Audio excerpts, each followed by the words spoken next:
All right, we're back. It's me, 5XP. Greetings, programs. Fresh from GenCon. And I'm totally not used to waking up this early.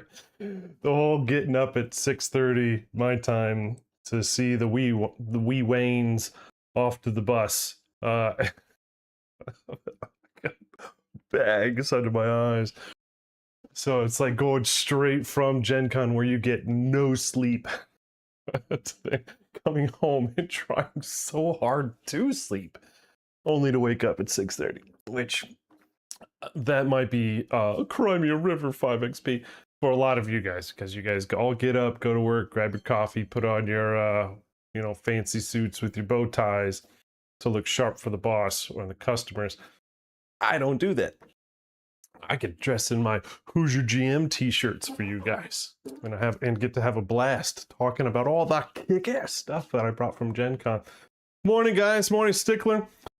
My fridge is, well, I mean, it's not restocked for hockey season yet. That's the end of the month, but it is stocked for all my pick-me-ups. That's for sure. All right, so I'll let you guys look at all this awesome, pretty stuff over here. And let's see, talk about, hey, we're back to mornings. So not only mornings, days, right? So during the summer holiday, it was Sunday, Monday, Tuesday, Wednesday, happy days. But now we're back to the mornings, 10 a.m. to 2 p.m. Eastern Standard Time on Tuesdays, Wednesdays, Thursdays, Fridays. And right now, I think for the interim, we're probably going to be doing maybe like minis 2 days, board games 2 days. Maybe? Right? Possibly. The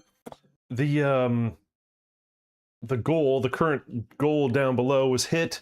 So the whole Star Wars Zero Company has been purchased, deluxe edition, as described. And that comes out August. It's basically the end of the month, right? So I'm going to do just a more relaxed, probably no video games this month. I just trying to attack that pile of shame, right? It's big, it's massive, it's behind me, isn't it? Anyway, so yeah, pile of shame. I gotta get that knocked out. The plus I got so many games, right?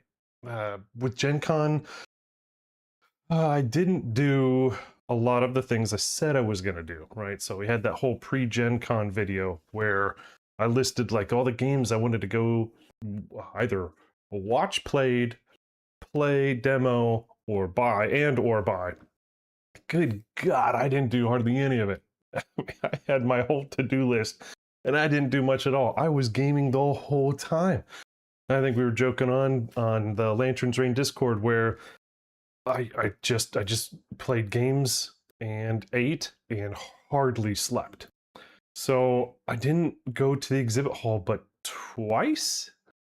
I mean, I do not count the walking from the Kingdom Death table 2 feet or like 3 meters over this way to the Kingdom Death booth as going to the exhibit hall. That's not the same thing. But I did go to the exhibit hall 2 times, wandered almost, like what I get menu glaze, like when you go to a restaurant, there's like 50 million stinking options, and you just I don't know what to get. It's kind of like that. The stimuli overload, mega stimuli overload. Yeah. So thank you for the bronze ribbon accolade applause, but it is what it is. We'll get to that later. Let's see. Before really, okay. So maybe I pause, time out, rewind. Before we get to the GenCon stuff, let's talk about the August vignette. Let me pop this in. Let's see. Copy, paste. All right, so that is the link to the Lanterns Reign Discord for the August community vignette, right? The challenge. So Bra Mithra is doing these really cool survivor gear grid creation challenges, right? You're given a boss. The boss has certain abilities, and your job is to come up with gear grids based on the character cards that he's come up with, or the creator for that month has come up with. Well, this guy is going to be running the August community vignette here on channel live, so you can see all the wonderful mistakes I make. And I don't know, hopefully we win. But so you guys will be creating a whole slew of survivors.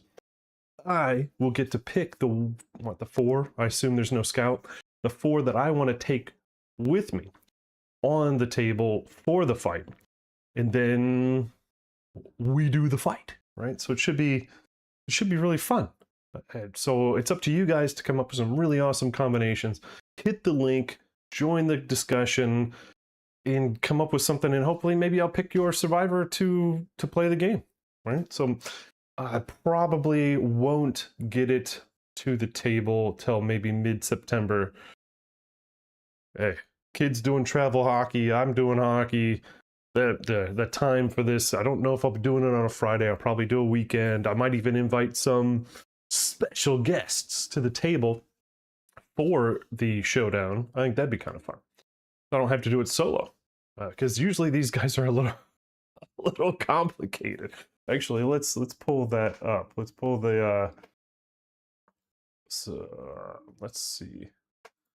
So this is the workshop here. So it's a Black Knight, and he's melded with a Tyrant to come up with a really fun mood deck, showdown.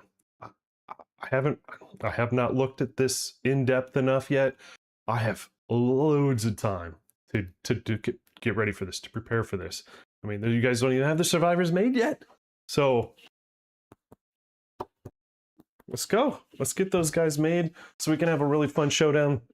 Again, this is the August community vignette workshop, and you have the whole month of August to do it. And then once it's officially handed off to me, I will run it, and we'll figure out when that is. I know Devereaux is, or is it Satan? Can't figure out. Can't tell the two apart, right? It was nice meeting everybody again at GenCon. You guys are awesome. No, not this month. No way, Jose. Painting stream. Oh yeah, probably. That's another reason why I want to get that done, is because I've got to prepare for this, not by looking at the paper, but by I want to try to get some terrain to the table. I got to paint my Black Knight. Well, obviously I can't paint the survivors because I won't get them till way later. So the survivors, like my normal ones, not getting painted. Black Knight, yeah, let's work on it. Let's work on it. What a great idea! It's like I thought of that. It's a great idea. Let's see what else. I don't think there's any kind of reward for doing it, winning, losing. It's just fun for you guys and for me. All right. The next thing is we talked about pre-GenCon, is the contest, right? The giveaway, the big giveaway. I did go to GenCon. I did get a goodie bag, right? So, I mean, you can even see it. It's right here on the table. Well, I mean, it's like right there, but I got it. I want to give it to you. The royal you, not just the one you, but many of you should have a chance of getting this thing. So what I'm going to do, and I've been working, not like I've been working with a liaison, but I've been working on a couple of those contest websites, narrowed it down to 2, tried to create the contest with my framework in mind. Neither have the infrastructure to do exactly what I want. So I'm going to have to simplify it. So it'll be basically, I want to get to 250 Twitch and 500 YouTube subs. I'm fresh. I'm new. I need to get some visibility out there, and I'd love your guys' help for that. So if I get up to 250 Twitch, 500 YouTube, someone's getting that back, right? And so that'll be like first place. I'll have 2 second places, which is your choice of an Indom or Pillar from the Kingdom Death shop. I believe they're $34, so you're probably just going to get the cash value and then you can get it yourself. But because of the logistics of shipping here, there, me, you, them, doesn't make sense. And then I'll have 5 third place Game of the Year Steam keys. So I want to give that stuff out to you guys for the assistance. There is no way of tracking nowadays because of all the YouTube like fake account restrictions. They don't want the contest like Gleam to be able to request people to go click subscribe or follow on channels because it's like false numbers and bloat. So I can't do really what I wanted to do, but I just have to, it's the honor system. I just have to assume that you were out there doing your job, and when we get to 250 and 500, I'm gonna go pick somebody from this Gleam thing. So everybody's gonna go, I'm gonna post a link. You guys can go register at the link. I might do like keywords on streams for you guys to get more chances. Logistics haven't been completely nailed down, ironed out, but that's coming. It's coming. I want to give these goodie bags away, and there's a couple on eBay if you want to go buy one on eBay, or you could just get this one for free for helping me out get some numbers. All right, let's see what else. All right, you ready for the first big GenCon reveal? Drum roll. I don't have COVID. Yes! That's where's my, yeah, that's it, we did it. That's it, we did it! We did it! Tennis, though he probably tried his best by leaning over me at the Splenium table and, how are you doing? I did not get COVID this year. So all my stammering and brain fog is just going to be sleep deprivation. It's not going to be COVID. I can't blame it on COVID. That's awesome. I am so happy. You just don't, I don't know if you haven't been to Gen Con or any big con like in Japan, the US, where there are just so many people, you know, just sardined into the exhibit hall. It's ludicrous. And so people are, you know, coughing, wiping their nose on you, and you get to smell everything. It's unpleasant sometimes. And so for me to come back not sick, oh, that's the biggest win. Is it? Is it? Now, if you haven't been following my Gen Con diary on my Discord channel, you know that's a blatant lie. That's a gross understatement.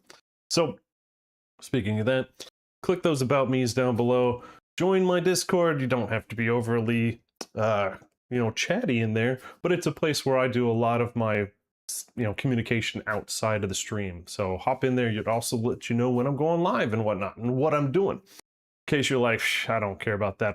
Then the next one you're like, oh, I care about that. Anyway, you don't know unless you join. Love to have you in there. So yeah, no COVID. I did stay down there my schedule was totally different this year because of the way the hotel lottery went this year. We ended up staying Tuesday to Sunday.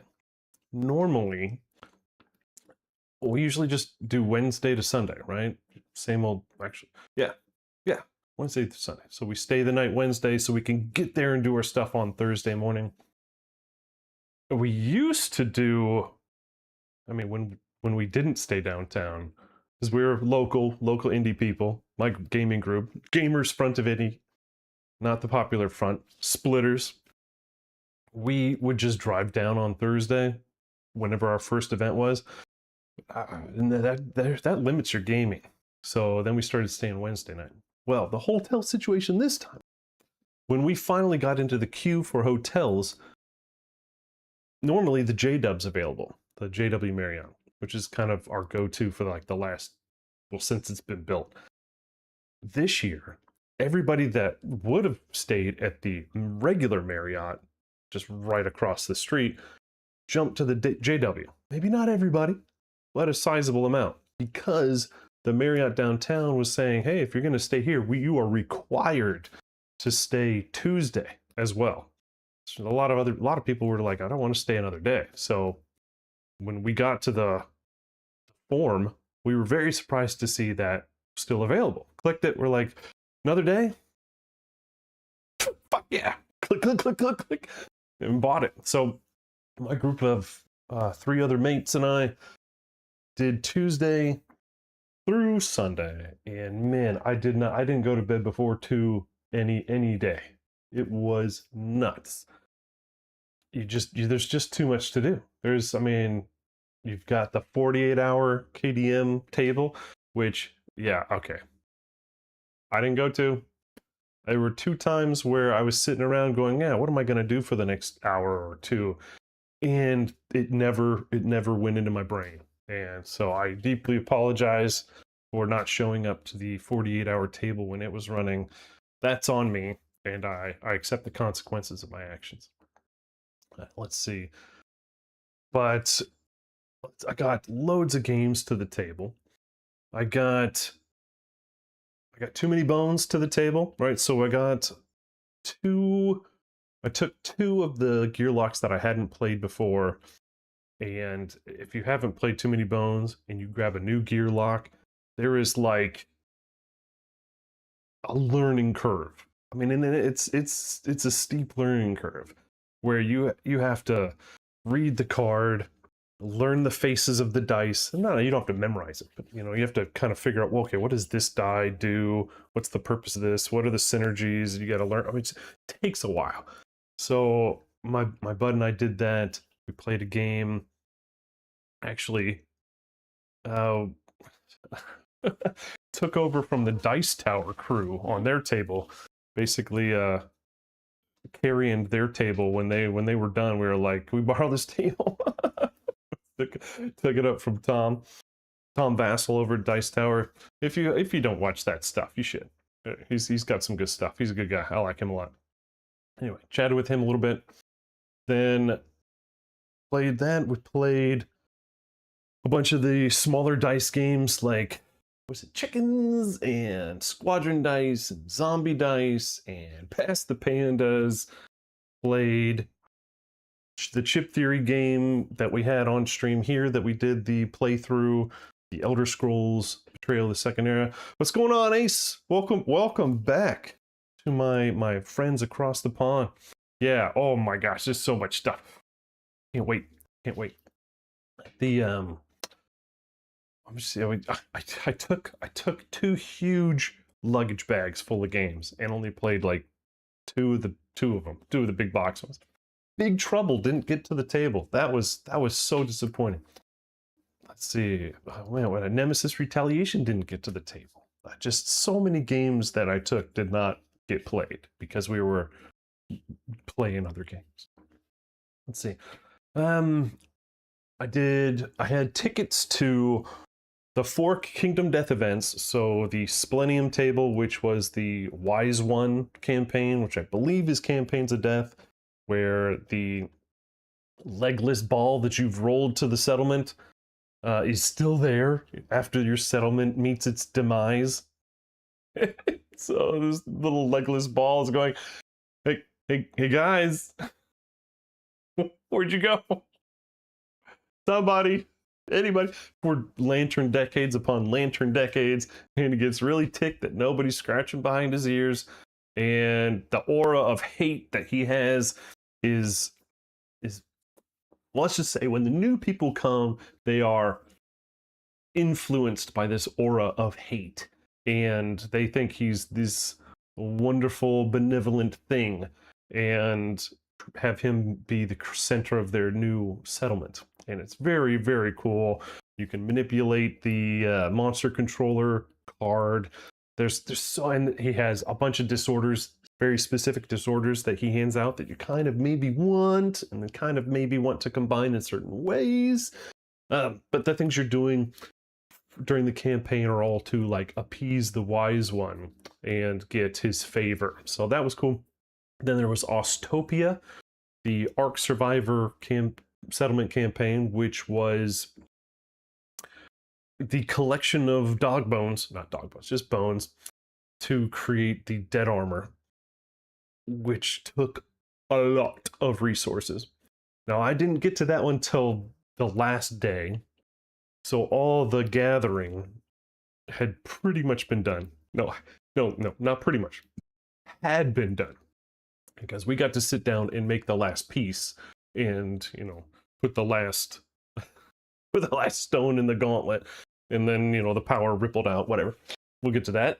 And then the first hero cinematic showdown, which visually was kind of blah because there was no terrain on the board. It was just the first hero statue, you know, mini 50mm mini, and your guys, and you're just doing that fight. That one, oh, amazing.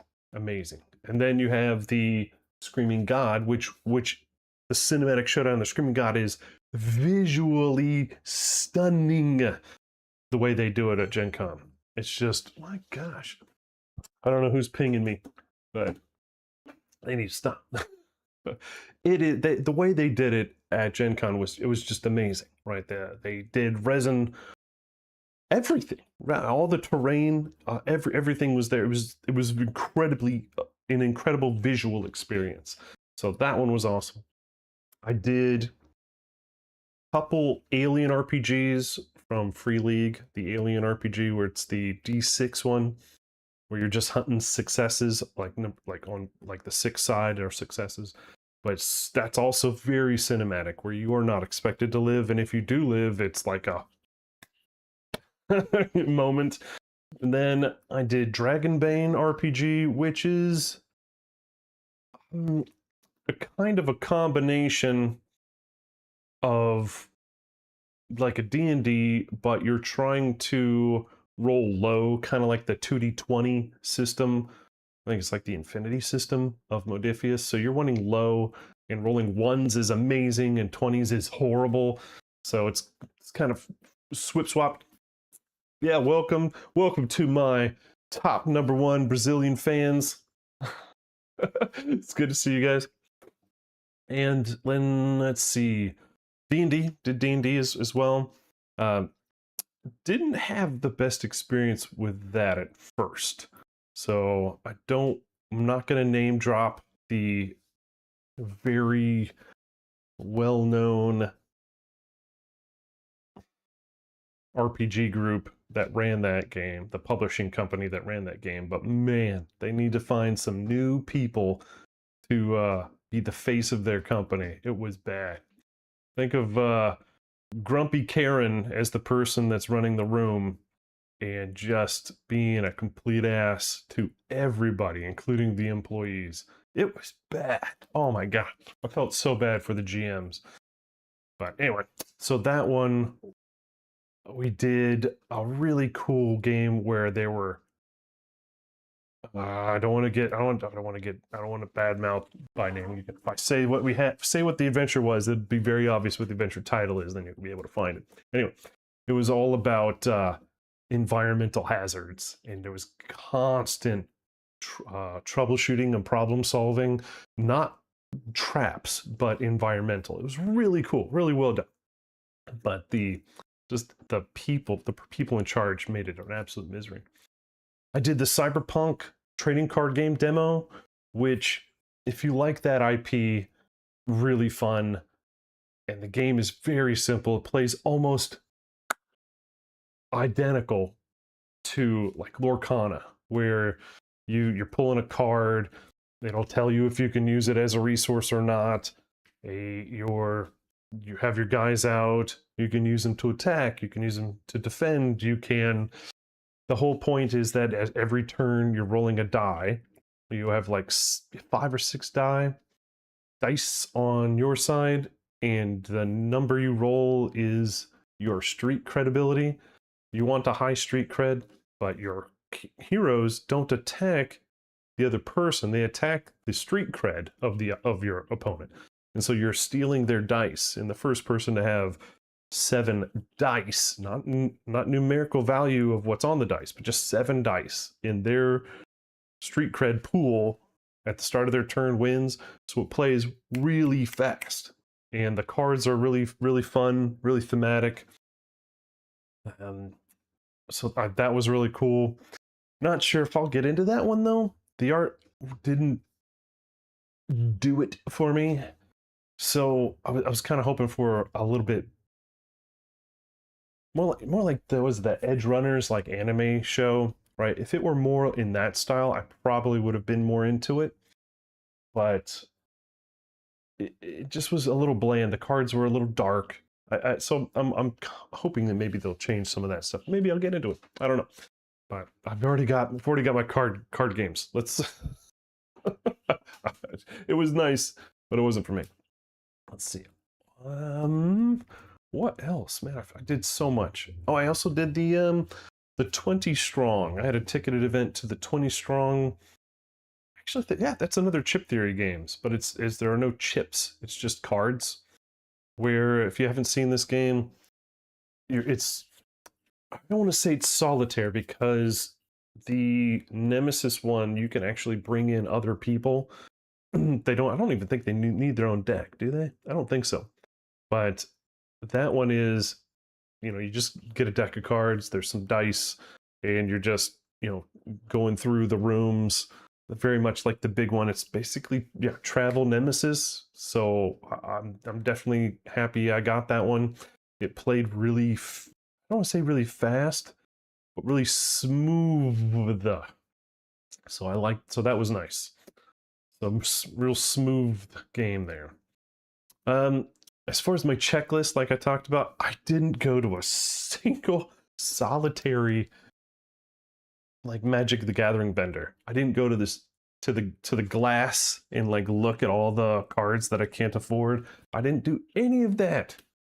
Like I had my list of all the Final Fantasy like Yoshitaka Amano cards that I wanted. Like I did all my pre-pricing. I was like, okay, if I find this, I'm gonna buy this at this price. Didn't do a damn thing. So annoyed with myself. So when I got home, I looked and I ended up buying them all on TCG Player for less than the dollar amounts I had on my list. So yay, winning. But disappointed I didn't go look, because you never know. Like last year, I ended up trading up for that neon green chocobo that I ended up getting graded like Gem Mint 10, and it's like now in a safety deposit box somewhere. But disappointed I didn't do that. Didn't make it to the Drillers. Remember the board game Drillers we talked about before Gen Con? Really excited about that. But my buddy that I went with, one of the guys in my hotel room, was telling me that the line was out the door, like starting at like 8:30 in the morning. If you didn't get in line at 8:30, you weren't getting a copy. So I was pretty much not gonna do that.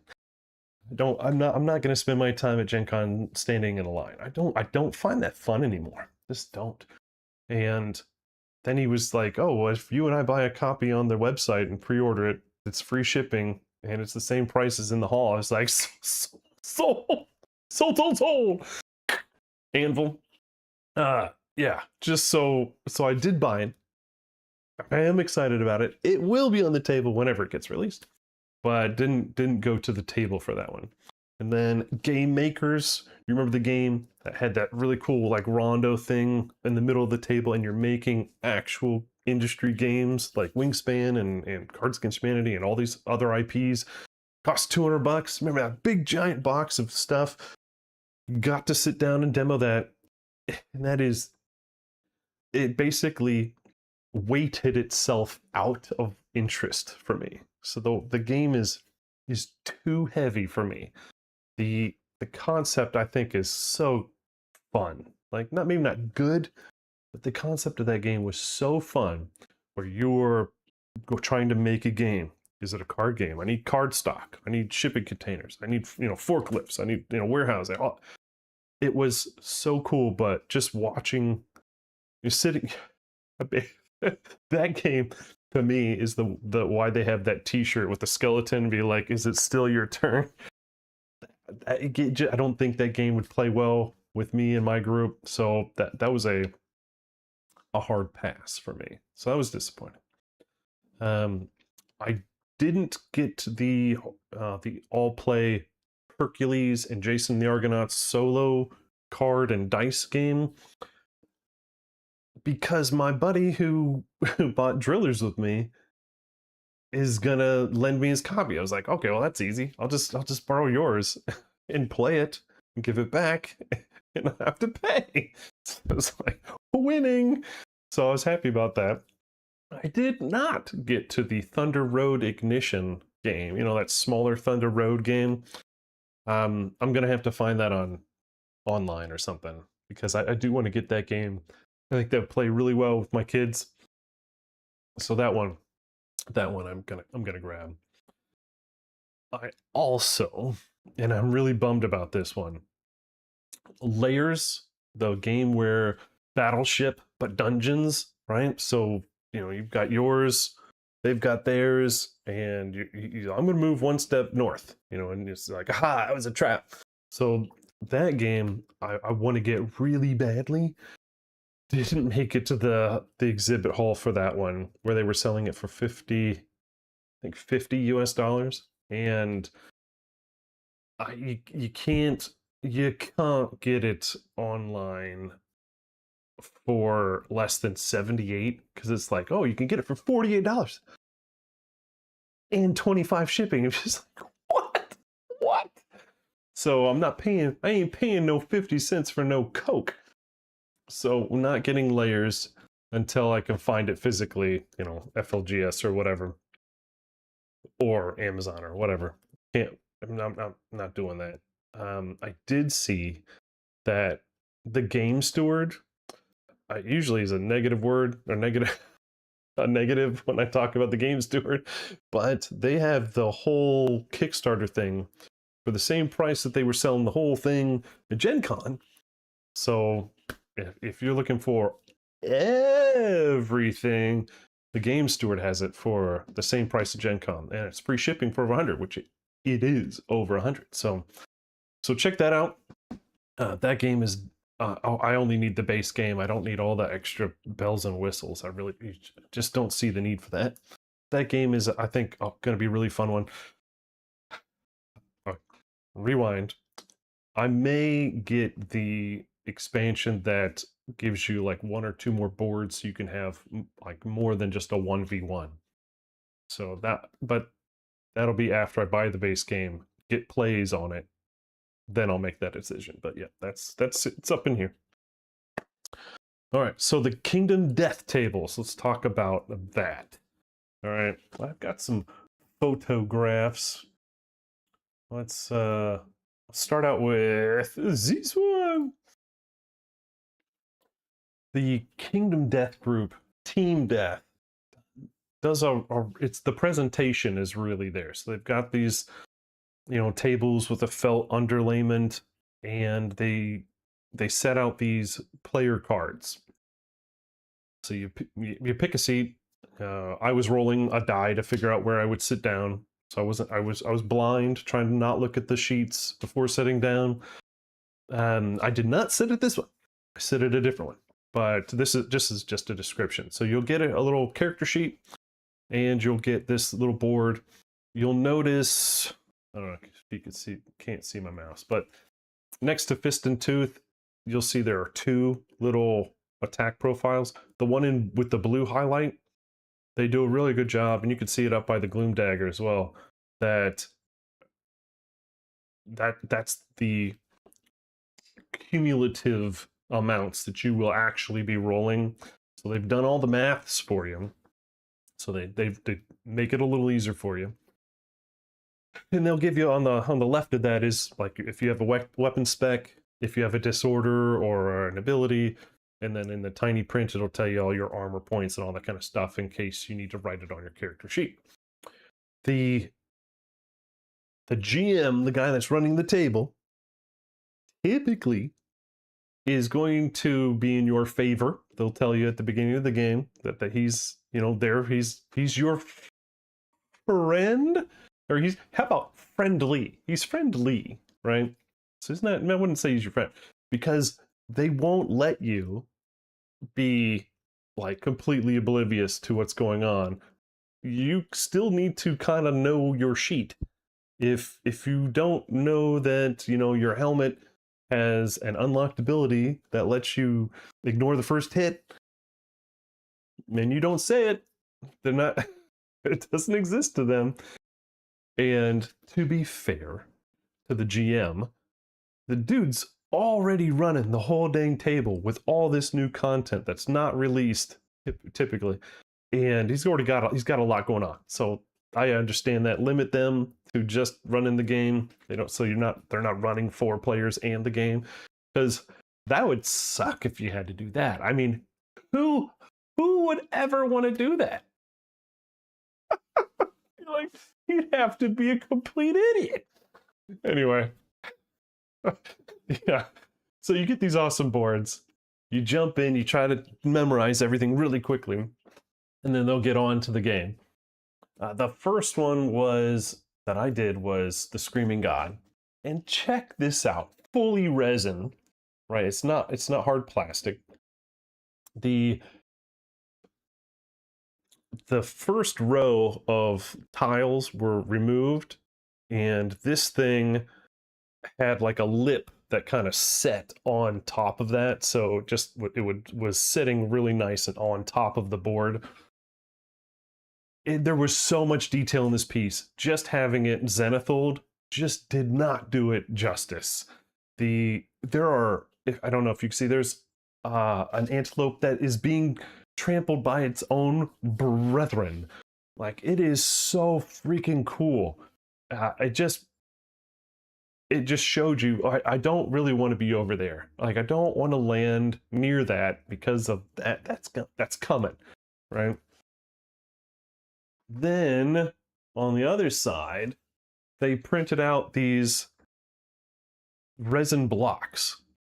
Now, you might have seen something similar on, good Lord, lost it. Where's my brain? Anyway, revamped games, resin stuff. Not exactly the same. They just printed, you know, a block, and then they printed the top face layer separate, glued it on. But one of them was hollow, and I don't, my table didn't interact with the hollow one. It had like a lid with like hinges. If that was used for something like a reward or something, you got to let me know, because I would love to know if there was something in that one. But yeah, never got to see that one. So this, if you don't know, the Screaming God, these little things are Tetris blocking, you know, down or along the showdown board, trying to push you and smash you into the screaming horde that's trying to trample you. So that in itself is a challenge. And then you've got this giant screaming antelope who's just bouncy, trancy, fun, smashing you and everything else. It's tough. My table got, I don't want to say we got smoked, but the person with the guitars was the only person doing anything, and like wounding the monster. And my character had this really awesome combo of, I had blood paint and a hammer that was healing armor points, and a shield that was blocking in something else, and I had convalescer. So I was basically just trying to keep people alive by, you know, hitting them with my Fix-It Felix hammer. And no matter what we did, it just was, he was doing like 14 damage to a hit location, and was just severe injury, like crazy. And we lost our tank, we lost our guitar person, and so I decided to hit him with the hammer instead of hitting somebody else with the hammer. Pulled wounded, but it was a reflex, no crit. I critted too, which is just hurt, but it was not a crittable location. And the reflex was, I got knocked back and then knocked down, and then the screaming God smashed into one of the blocks. It exploded, and I took like 2 severe injuries or something like that and died. It was rough. And then the last person alive was, I think their weapon was destroyed, or they had no arms or something. And it was basically just kill him, get it over with. And we lost. And from the rumor mill, Team Death was saying that this was the one that was going to be the source of most of the TPKs over the convention. And nobody beat it the first day. And it wasn't until noon the next day that somebody finally beat it. And that was when I gave a gentleman my ticket so I could get a King's Coin. So here it is. There's my King's Coin for just, no great act of valor. Although I do feel responsible for the victory, because without him, there would be no victory. But so here it is. Let's see if we can't get a little closer without the glare. Wait, hold on. I want the people's on the bottom, right? All right, so there you go. Down on the bottom is the silhouette of the survivors. And up at the top here is the Dragon King, here's the Dung Beetle, and here's the Flower Knight. This is the same King's Coin that I believe you get or that you would have gotten if you had won the painting contest, the last painting contest. So very cool. I did mention, I think I mentioned it, I might have only mentioned it to PhD, but the writing on the side still says the hand. So if you are familiar with King's Coins, I believe there are currently four King's Coins. There's the hand, there's Nico, there's this one, aneurysm in my brain. I can't remember what the other one is. I think there are 4, right? But so for this one to still say the hand on the side, I thought that was kind of interesting. That feels very pootsy. That feels very pootsy, where they might have just forgotten to, on the copy and paste, to change the title. Maya, no.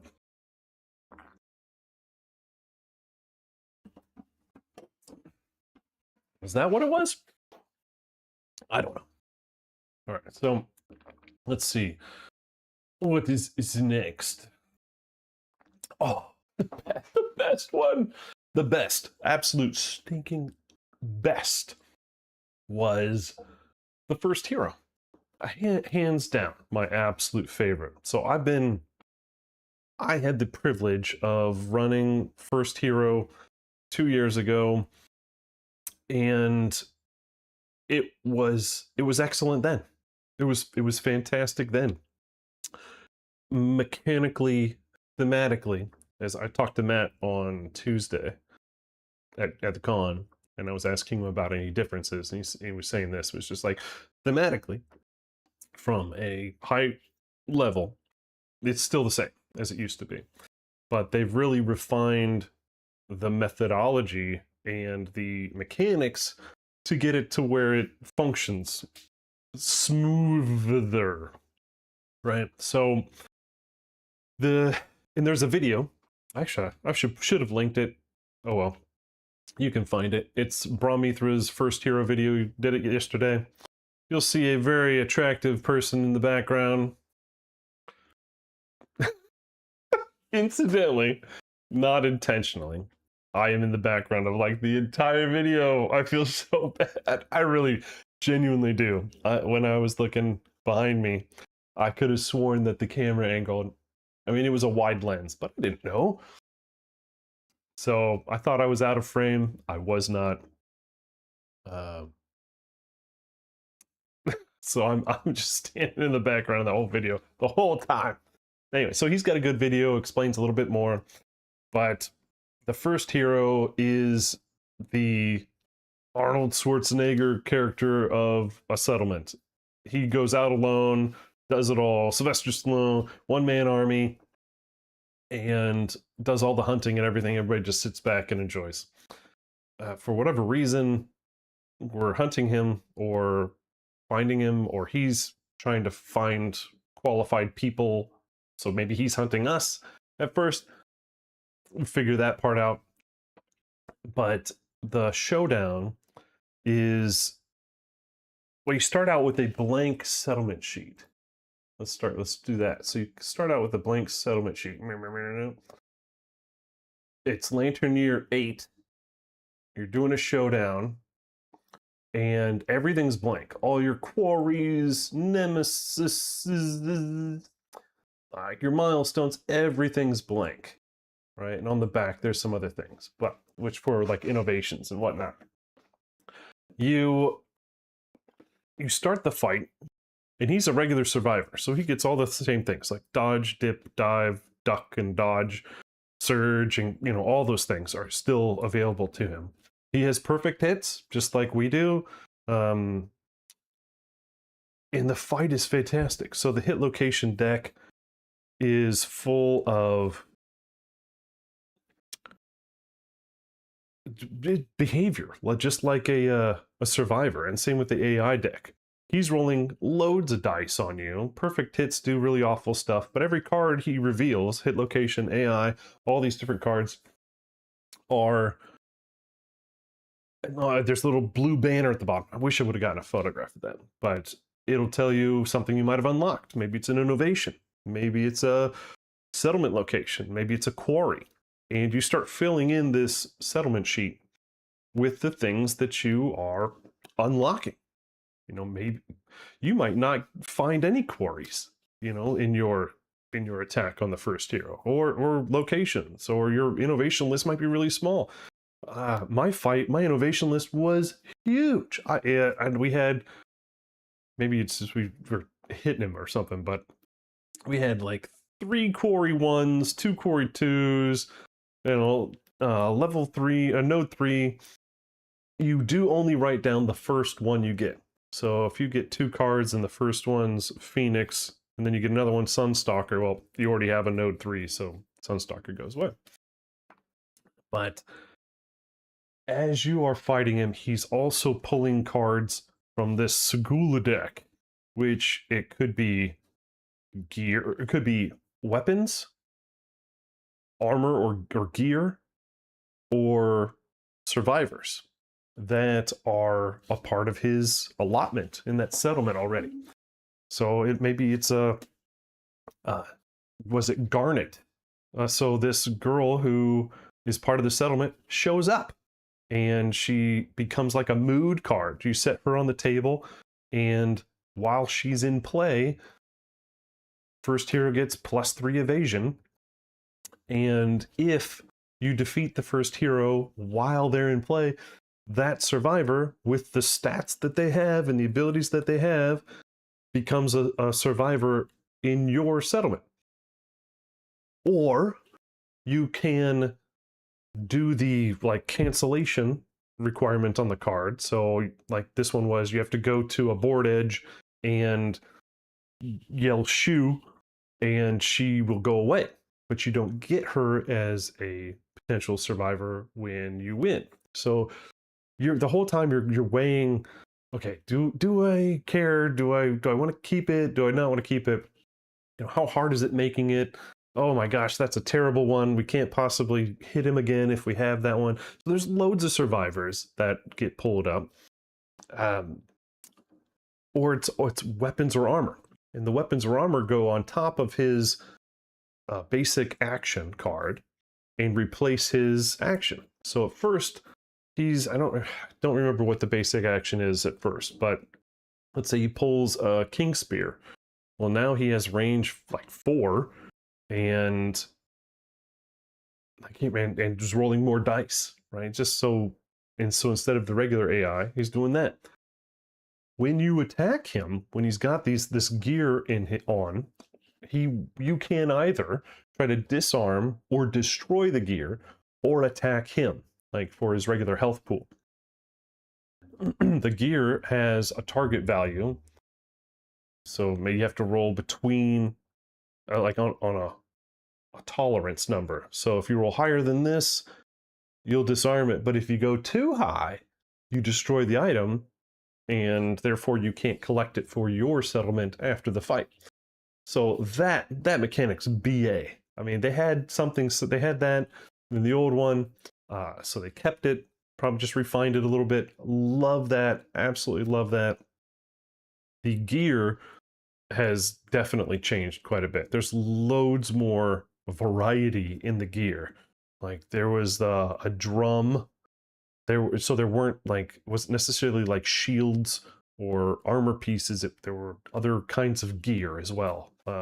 Where he had like something that extended his perfect hits, right? Which is just even worse, right? So there's so many amazing elements to that fight that will jumpstart a campaign, right? That will help create the randomness that you are typically looking for. Now, I know that they have talked about in Campaigns of Death, the little node cards. You could, if you wanted to shuffle the node cards, pull a 1, pull a 2, pull a 3, and create your campaign that way. Why would you do that when this fight is so awesome and so random? I can't wait. This is literally the expansion that I want more than anything else. So I'm so excited about this one. What else did we have picture-wise for this? This one was also fun because where you sat, the character for which you were sitting and playing, based on that, you would get a little gear card. These are not con exclusives. These are cards that Aziz, thank you, Aziz, that are going to come out with the expansion. It's just not out yet. So here's a couple ones. So this was on Samir, who is the person I was playing, which is probably my favorite pre-built ever. All right, because the minis in this one are amazing. So this guy's got this huge afro. Let's pull these away. This guy's got a huge afro, and he's not wearing head armor. And unfortunately, my picture's cut off, but his afro avoidance card was your head is the size of a planet and most of its hair. So when you take a hit to the head, roll a 3 or better, and it hits your hair instead. So any hair hits, didn't matter. Ignored. It was awesome. And then he's got this one, which is unfortunately -1 evasion. But when you have 0 survival, you ignore the first hit for each round. So when you get to 0, you're ignoring the first hit, and any headshots are 70% chance or 80% chance or whatever to completely avoid. Awesome. This guy had spear spec, so trap hunting. The spear that he was using was 8 strength. I had a mechanic where I was getting -1 survival every turn, but I also had the overcharge ability, so I could spend 2 survival to devastate. The amount of fun that this thing. So basically, you're either trying to burn your survival so that you can get your bonuses, because that spear, when you have 0 survival, the speed increased by 2, so you're chucking 3 instead of 1. The accuracy was 4, so you're basically hitting all the time. This was so much fun. So whoever created this one, huge win. The mini, again, it's afro everywhere. The spear, it's so cool. I think who was I talking to? It was the first stinking mini of color or character of color that we've seen. Basically, everybody's just whitewashed. For whatever, it's just for the first one. Wow, did they nail it? It's awesome. This is such an awesome mini. So were the other minis in the set, but the sword and board one and this one were my absolute favorites. Let's see what else. Yeah, so what I was saying, there's no terrain. There's no terrain. You're just playing against the first hero. Now, as the game would go on, and as you're coming close to the end of the game, maybe there's still some people up, maybe you're getting him down. They gave him the, was it not a tough fighter? They gave him the clutch fighter ability, so that when you got him to 0, he just went down to a knee and went full X death or phase 2 monster on you. He got 4 hit points back, and they would give him the, was it, Perfect Slayer item off on the top of the Segula deck, and it was nuts. Basically, everything in his facing would take, like, I don't.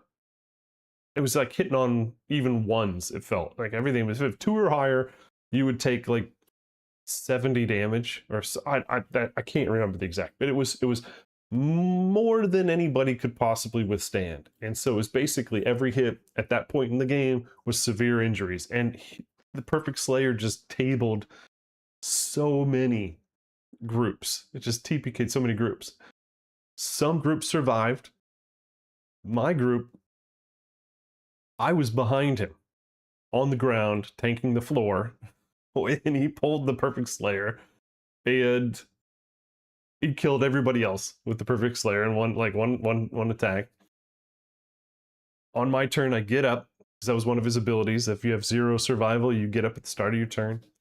And he had what, 1 health left, 2 health left. And all I had to do was roll high. The first one, hit, wounded, great. One last one, chucked it. I needed a 6 to wound, rolled a 4, failed. Matt was standing on my left, GM on my right. Matt goes, "Have you used your lifetime reroll?" And I just look at him like, "We have a lifetime reroll?" I turn over to the GM. "We have a lifetime reroll?" He turns, he looks at Matt. "Does he have a lifetime reroll?"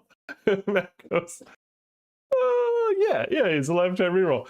So now, but this time it's a crowd, because crowd relative, right? It's not like the whole con was watching me, but there's standing room only. But all I have to do, I hold the dice out, and everybody at the table's like blowing on it, like chuck it. I do the little reverse flick. 4.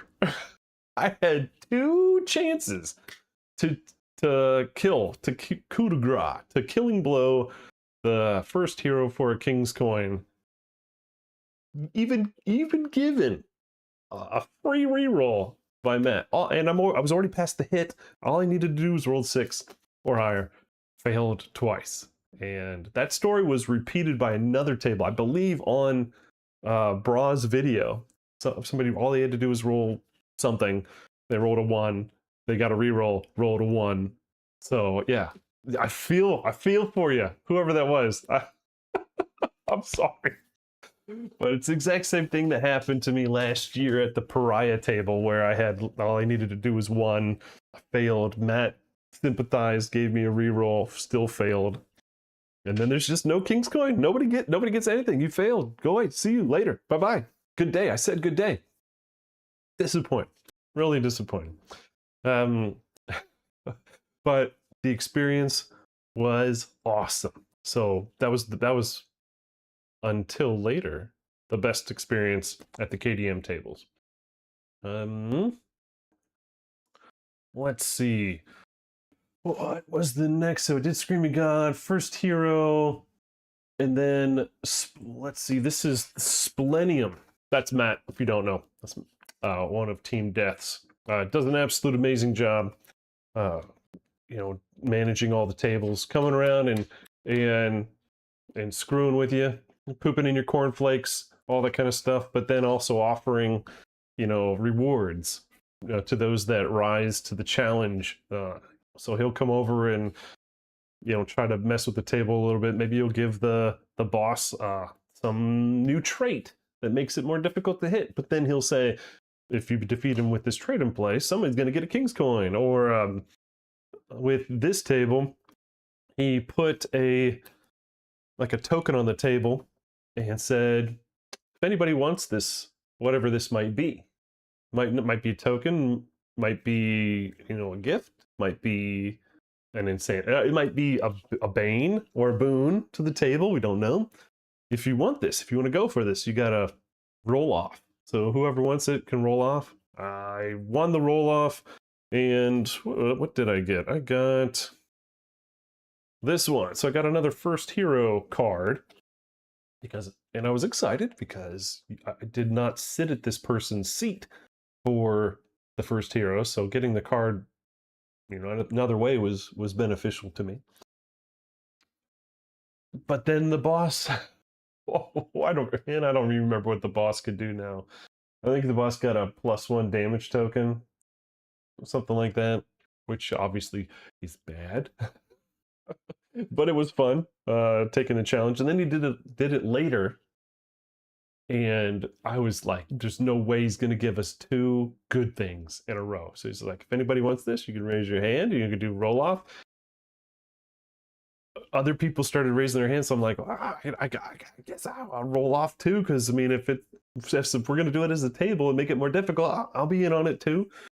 I think she rolled like this person across from me rolled a 1, she rolled like a 4, the guy to my right got like a 9.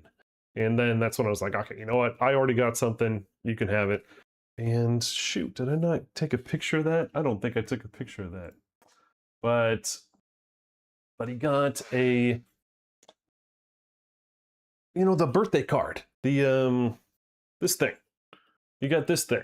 But Matt, you know, there was a cool little picture, and you know, it had his initials there, and it had like, when you receive this, gain plus like 9 understanding, you know, 1 survival and something else. So I had like, you know, you instantly gain, you know, a bunch of stuff, and that was cool. That was really cool, totally unique.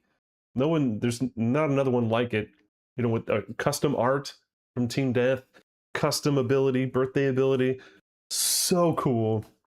Kind of wish I'd rolled off it, but it wasn't fair. I already got something, so and we ended up winning. But it took, this is Splenium. This is the wise one. We ended up winning, but it took the whole stinking time slot, and so the fight was really no different than a regular showdown, and we had no time to do the, like, discuss the wise one settlement. Tennis ended up just being like, all right, you win, and did you this okay, and then there was no time. He had to clean up the table, and it really kind of stunk because I really wanted to see the extra special stuff, because the wise one was all about the interim, right? The settlement phase, like the whole wise one, all the things that happen when you get back. Didn't get to see it at all, so I ended up playing it again. Actually, that's what this picture is. This is the second one. First one we ended up doing, no way, actually. We did Slenderman first. Frog Dog was the second time. Switchies. But the second one, we tabled the Frog Dog. PhD just had the katana gear grid with 3 or 4 wishes and Wise Mendy, and man, I can't remember all the crap made him basically this, not even a glass cannon, a glass nuke from orbit, and he was doing so much damage, and we tabled a level 2 Frog Dog in no time. And so we had all the time to explore the settlement phase afterwards, and we got to play with all the Wise One disorders, which are really cool. A lot of them are contingent on if you are or are not the monster controller. So, you know, when you are the monster controller, like mine, I had, when I was monster controller, I would gain weapon mastery of a certain weapon. Mine was axe. And when I wasn't monster controller, I didn't have any, not even specialization. Like I would just gain mastery for only when I was the monster controller. But I also had the ability to spend survival to steal monster controller from somebody else, so I could do that thing. So on one of my turns, stole the monster controller, became a Mac axe specialist, and then rolled ones and twos on my attack. Surged, rolled ones and twos on my attack. Super climactic, but really disappointing. But again, then it was PhD's turn, and he's just like, "Do I win? Yeah, you win." It's like, "Oh yeah, thanks XP for just passing the controller to me and wasting my turn." Anyway, but got to see loads of those cool disorders from the Wise One, and then you can trade them. You could spend endeavors to trade them during the settlement phase. So I can hand one to somebody else and they can hand me another one, because there's a page in the book where if you get certain combinations that match up and have full understanding, you can unlock that combination to get something special, which is a new monster controller tile that is in synergy with those two disorders. So it's really cool. The Wise One is going to be a very, very different campaign than what we're used to, as far as just the settlement phase is just going to have so much more stuff. I'm really going to like it on this channel, aren't I? Yeah. It's gonna be, at least it wasn't arcs. If I had to do that and arcs, I'd probably lose my mind. But so that one was really cool. Again, I want to say every single person on Team Death did an outstanding job. Right? I'm talking the employees and the volunteers. They're standing up for hours and hours, projecting their voice over the con. Like they're in Hall D or E, like right at the edge of the exhibit hall. There's so much white noise. Like you just have to yell, right? Basically the whole time. And they're doing a great job. They're running the games. I you just can't find anybody that's not having fun or didn't have fun at the game, right? They just did such a good job. So huge round of applause. I mean, it's so worth the price of the ticket. I mean, you're paying for your GenCon badge. It's already expensive. You're paying for travel. You know, not me, but people all over are paying to get here, and the ticket's $60, and you're just like, my God, that's so expensive. But the quality, the return on investment, or whatever you want to call it, the value for that, God bless it. It's the best. It's absolutely the best.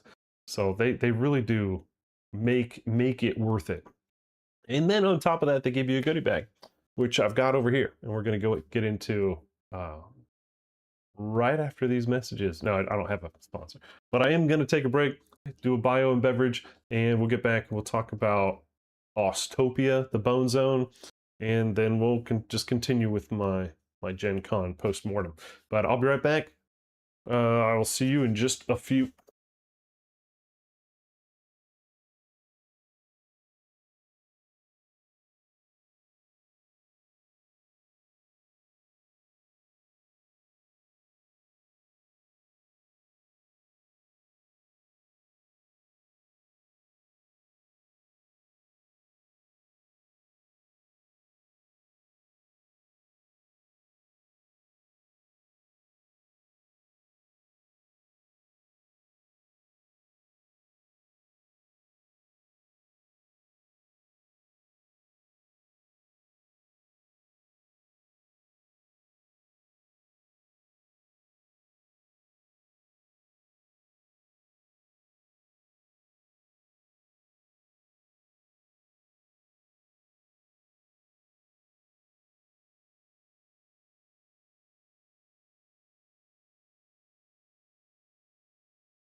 All right, let's see if we can't get a better view of some of these cards, right? So this one is these are the cards from the first hero that I showed and then I rug pulled before we even talked about it. And let me get my old readers on. All right, so Pearlescent Veil. Who was this on? This one was on the whip. I think this is on the whip. No. This one was on the dagger one. So this one was super stinking cool. All right, so this one is the start of your act. You may spend a survival to reveal the top card of the hit location deck. If the revealed card has a crit effect, gain a luck token until the end of the round. Then on the gear grid, there was another card that says when you attack, you can remove a revealed hit location or AI card to gain a reroll token for that round, or that attack, I think it was. So this character was revealing cards. The player who had the shield was also supposed to be putting flinch tokens. So this person was revealing, that person was adding flinch tokens as one of the main mechanics to handle the first hero. I was doing great with this until I decided to move into his facing right as Matt played the stinking perfect slayer, and I had just dashed out of the way to make sure I wasn't going to get hit by the other thing he was going to do, and then explosion. All right, so this one was really cool. Then the person with the whip had these lantern dire spikes. So these boots, these ass-kicking boots, were spend a move and kick. So you move one space and attack with fist and tooth, and that becomes sharp. And of course, if you are like acid palms and all those other things, this thing becomes amazing, right? So, you know, getting sharp on anything's fantastic. So they were rolling, I think they were rolling like 3 dice to wound. No, yeah, to wound. They were rolling 3 dice. It was nuts. So this one was a lot of fun, and they were getting like free movement or something. This is one I didn't play, but I did this. No, yeah, this is the card I got from the take a chance and make the boss harder. I got the ass kickers. And then this is the one you get for Afro engagement. The bracers that give you a -1 evasion, but if you have 0 survival, you ignore the first hit, which is nice. So those were the 3 gear cards that they had available for you to earn from the first hero. But it was only until, I think, when I was talking to Titan, because he was all excited about getting his one-eye and his one-eye gear card, and then therefore having a full completed set of all exclusive stuff. And he didn't know that these existed. But then Matt clarified that these are part of the expansion, of the First Night expansion. They will be released. So this is just preview cards. Actually, I think on the back, yeah. So it just says preview. So these are just rare. They do not have typically they don't have like beta content-y, this is how you get them into your game qualifiers. They are just flat out preview cards, which I think is cool. I think I might, until it's released, add those into my rotation of the cards that I have, like the lanterns and things, like the starting gear. I usually roll a dice to insert some fun like lanterns at the beginning of my campaigns. I think these guys might jump into the mix. Who knows? All right, so let's see. We were talking about, yes. So this was Ostopia, and this was special. Right? What didn't start out to be special. it started out, we sat down. So there's Eric with an H on the right, and the gentleman right there, I can't remember his name for the life of me. But he was given this ticket as a birthday present, and I think I might have screwed it up. I think I might have screwed it up. AI viewers, oh, they're my favorite. Because he was there to play Kingdom Death, and we didn't realize we were about to play the prototype skirmish mode, PvP skirmish mode beta test. We sat down. Apparently the previous fight had just got a previous table. This was noon on Sunday. The previous table got all they needed to finish the last of the bone dead armor set. So we sit down, we do what we need, we spend our endeavor so that we can craft the last piece, the belt. Get it all set up. We made the choice to accept the challenge of the pariah so that the next group didn't have to do it. And so level 2 pariah, excuse me. What was my setup? My setup was basically Dragon King armor with 1 core and the nuclear scythe. Pretty standard sheet. Again, I rolled random. I didn't want to pick anything, so I could have sat at the cool dead armor set. I just didn't end up doing that, and that's totally fine with me based on what happened next. Fight starts. Pretty standard fight, right? Well, everybody's doing their movements, their activations. We get a couple wounds on him, and I think I hit a reaction or something on one of my attacks, and I was given a disorder. And Matt was hovering over my shoulder. Matt was hovering my shoulder. And I could have sworn, based on what he was moving to do, was that he was going to pick it for me. He wasn't going to let it be random. He was going to grab it and do something to me. And I said, "Oh, are you going to pick it for me?" And he looked at me and was like, "No," and walked away. And I was like, "Wow, that's kind of not like him."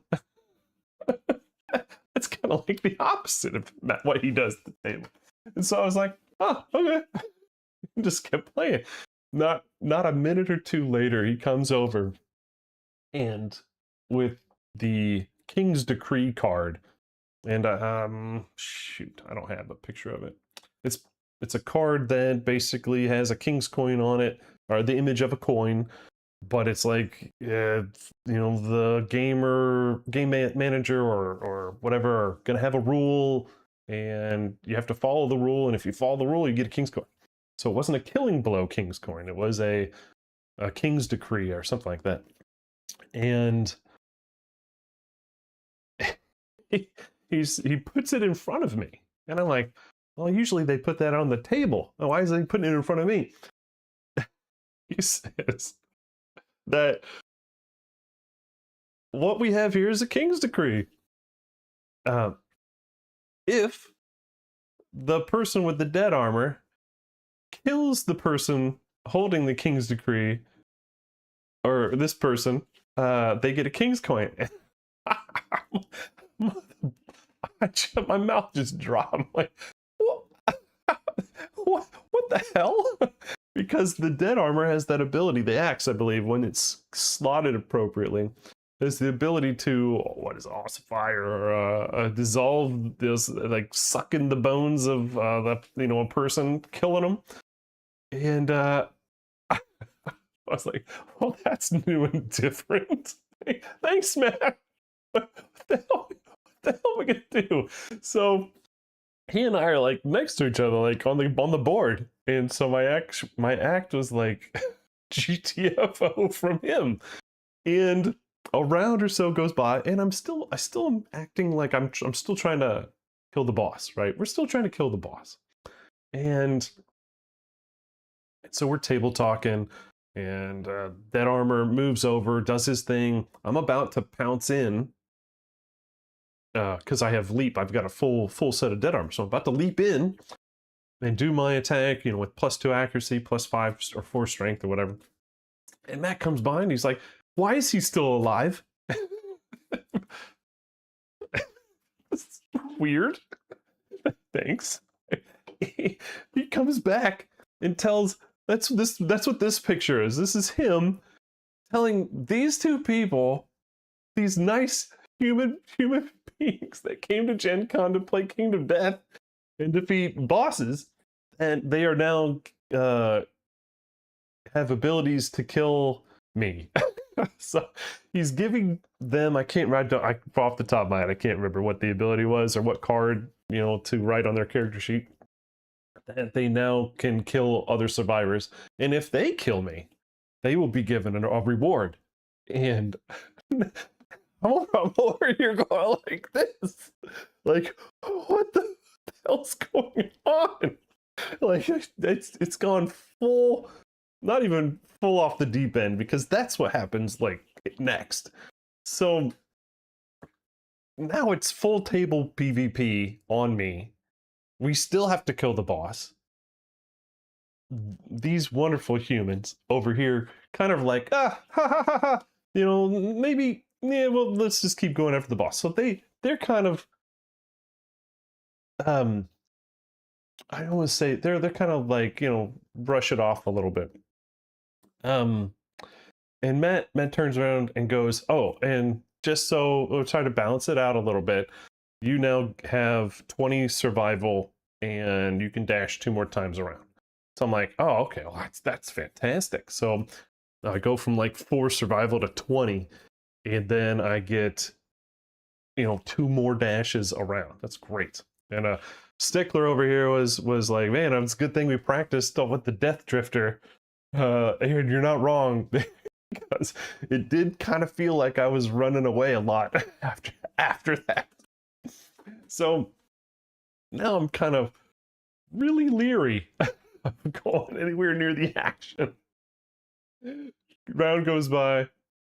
I'm still helping people, right? I'm still doing stuff on the board. I'm not full runaway like mode. And he says, "Oh, and if you survive, maybe there's something in it for you." And I'm like, okay. He walks, turns around and goes, "Do you have a one eye?" And I'm like, "No." And he just turns and walks away. And I'm like, and Eric with an H. And we're like looking at each other, and I'm like, "Does that mean what I think it means? Like, is this an opportunity for me to actually earn a one eye?" And I'm like, "Okay, can we come to some kind of agreement?" And it's just like, but I couldn't trust anybody at the table. Like, everybody here seems to have a chance at a king's coin or something cool. Everybody has motivation to do very selfish things. And I was really kind of trying to figure out what the hell I was supposed to do. Round goes by. Matt comes back. Apparently I wasn't making myself clear. How is he not dead yet? So he gives Dylan at the table, the GM, he's just like, "Dylan, if you kill him with the pariah, you get a king's coin." So now my friend, one person on my side, is now against me. So now I've got the dead armor trying to kill me. The GM, well, obviously the pariah is already trying to kill me, but now it's like, now I really want to kill you. And now I've got the other 2 people with motivation to kill me. It's just, and I thought it couldn't get any worse. And then I'm still not dead. And he comes over and yells for Tennis. "Tennis, get a mini out of the case and come over here." Now Tennis has a survivor mini on the board, and he is now given the exact same abilities as the other 2 to kill survivors.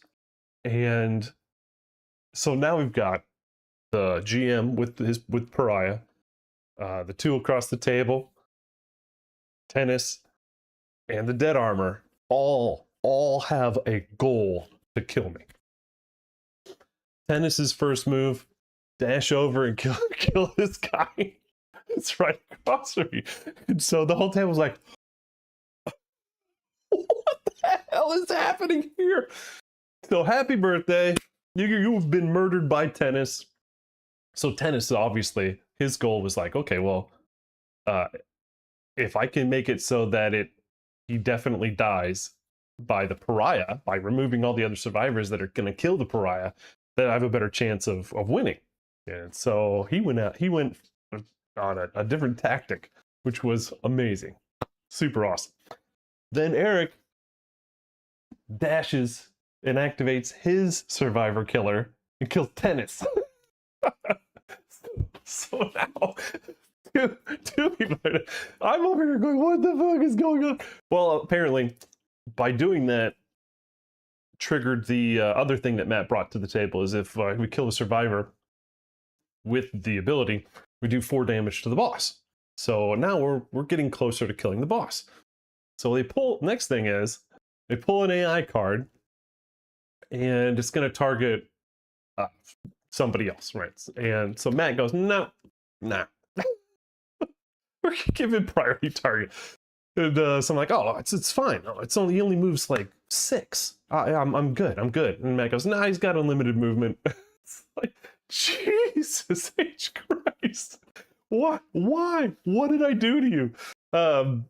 That's what you get for poking the bear, right? But so it jumps over all the way across the board, like right in front of Eric, and I think I surge to block. So I block 2, dodge 1, get hit for 1. I'm still standing, and then I believe it was my turn, and he only had his basic left, so rolled crit to kill him, and Matt threw me the 1 eye. Was like, oh my god, that's the craziest stinking showdown I've ever been a part of. It was absolutely nuts. I almost didn't even feel like Kingdom Death. But yeah, so five different characters, or whatever, 1, 2, 3, 4, 5, yeah, 5 different characters trying to kill me instead of the boss during a Kingdom Death match. You call it a match. Insane. Absolutely insane, but unbelievable. So yeah, I got my 1 eye and signed by Poots. But what a stinking moment. So then that gives me everything, right? So I got the little chick from last year. So the cancer pigeon, got my little cancer pigeon. I got my scribe pen, and I got 1 eye. So I got all the King's Coin rewards are now mine. And one hell of a stinking ride that was. So here's my cancer pigeon. If you guys haven't seen this one, he's so cute. It is very fragile though. Here he is. And yeah, those are my fingers. As no banana for scale. This thing is very tiny. And the little feet, you can see the little resin support things are still there. So this is the cancer pigeon, miniature cancer pigeon. What's going on? It's Dead Jim. Glad to see you back. So yep, now I am complete. All right, so we've got 1 eye, the cancer pigeon, and my pen from last year, although I don't have it. But so there you go. There it is. There's proofs. So a little bit goofy for Adam, but I'm sure happy.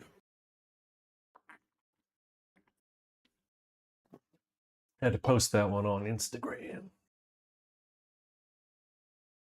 Anyway, to the loot, right? What else? Oh, the painting competition. One more thing before we start unboxing stuff. We've got, yeah, I got my guy here. This was my entry. Now, if you don't know already, I did have an unpleasant thing that happened, an event before the event, where my whole mini got frosted bad with varnish, and I had to do a lot of recovery steps to get him to be presentable. So I feel like I lost a lot of detail on him. I knew as soon as that happened that I wasn't going to get a good result. Bummed, very bummed. I did get a bronze, but it's not what I was hoping for. But I knew as soon as that whole frosted tips, he had frosted tips. As soon as that frosting thing happened, it wasn't going to be anything. I was going to be getting a good one. Yeah, Gen Con's a blast. If you can, and you like playing games, oh man, it's 24 hours. It's 24 hours of games. Like, you can find someone playing a game anywhere, like during the con. It's fantastic. Like hotel lobbies, open areas, people playing stuff on the floor in the hallways. It's awesome. Let's see. What else? The painting competition. They did one thing that I loved this year. So I think the drop-offs were at noon to 6 or noon to 4, I think, on Friday, and then 10 to 6 or 10 to 4 on Thursday and Friday. Anyway, when I got there, they opened early. They have not done that anytime I've done it in the past. So them seeing a line, being ready, instead of just waiting for the clock to tick, they just were like, we're ready, you're ready, let's go. And we got to get through the stinking lines lickety split. That was awesome. That's like my big thumbs up to them this year. So the MHE competition, thank you for opening that crap up, and that was for dropping it off and picking it up. So both times it went earlier and fast from my experience, right? So other people may not have had that, but I did. So I said thank you. Then we come to the judging bits. Rumor, I was not there at the reward ceremony, but I heard there was only one or very few gold ribbons handed out. And I don't know if you've seen, let me see if I can't pull that back. I might have had a couple photos. I mean, some of these, this is not a very good photo. I am not a professional. Some of these were absolutely gold level, right? And this is the Gen Con painting competition here. There's no sword. There's no golden. There's nothing prestigious about this. To be fair, right? And at least in years past, it was like a yay, cool, awesome, man. That's really great. Nice job. But it wasn't like, oh my God, you've now sealed your name in granite in the halls of the great ones, right? I mean, right? So, and then there were just an ass load of bronze medals, or bronze ribbons. So many that they ran out of bronzes.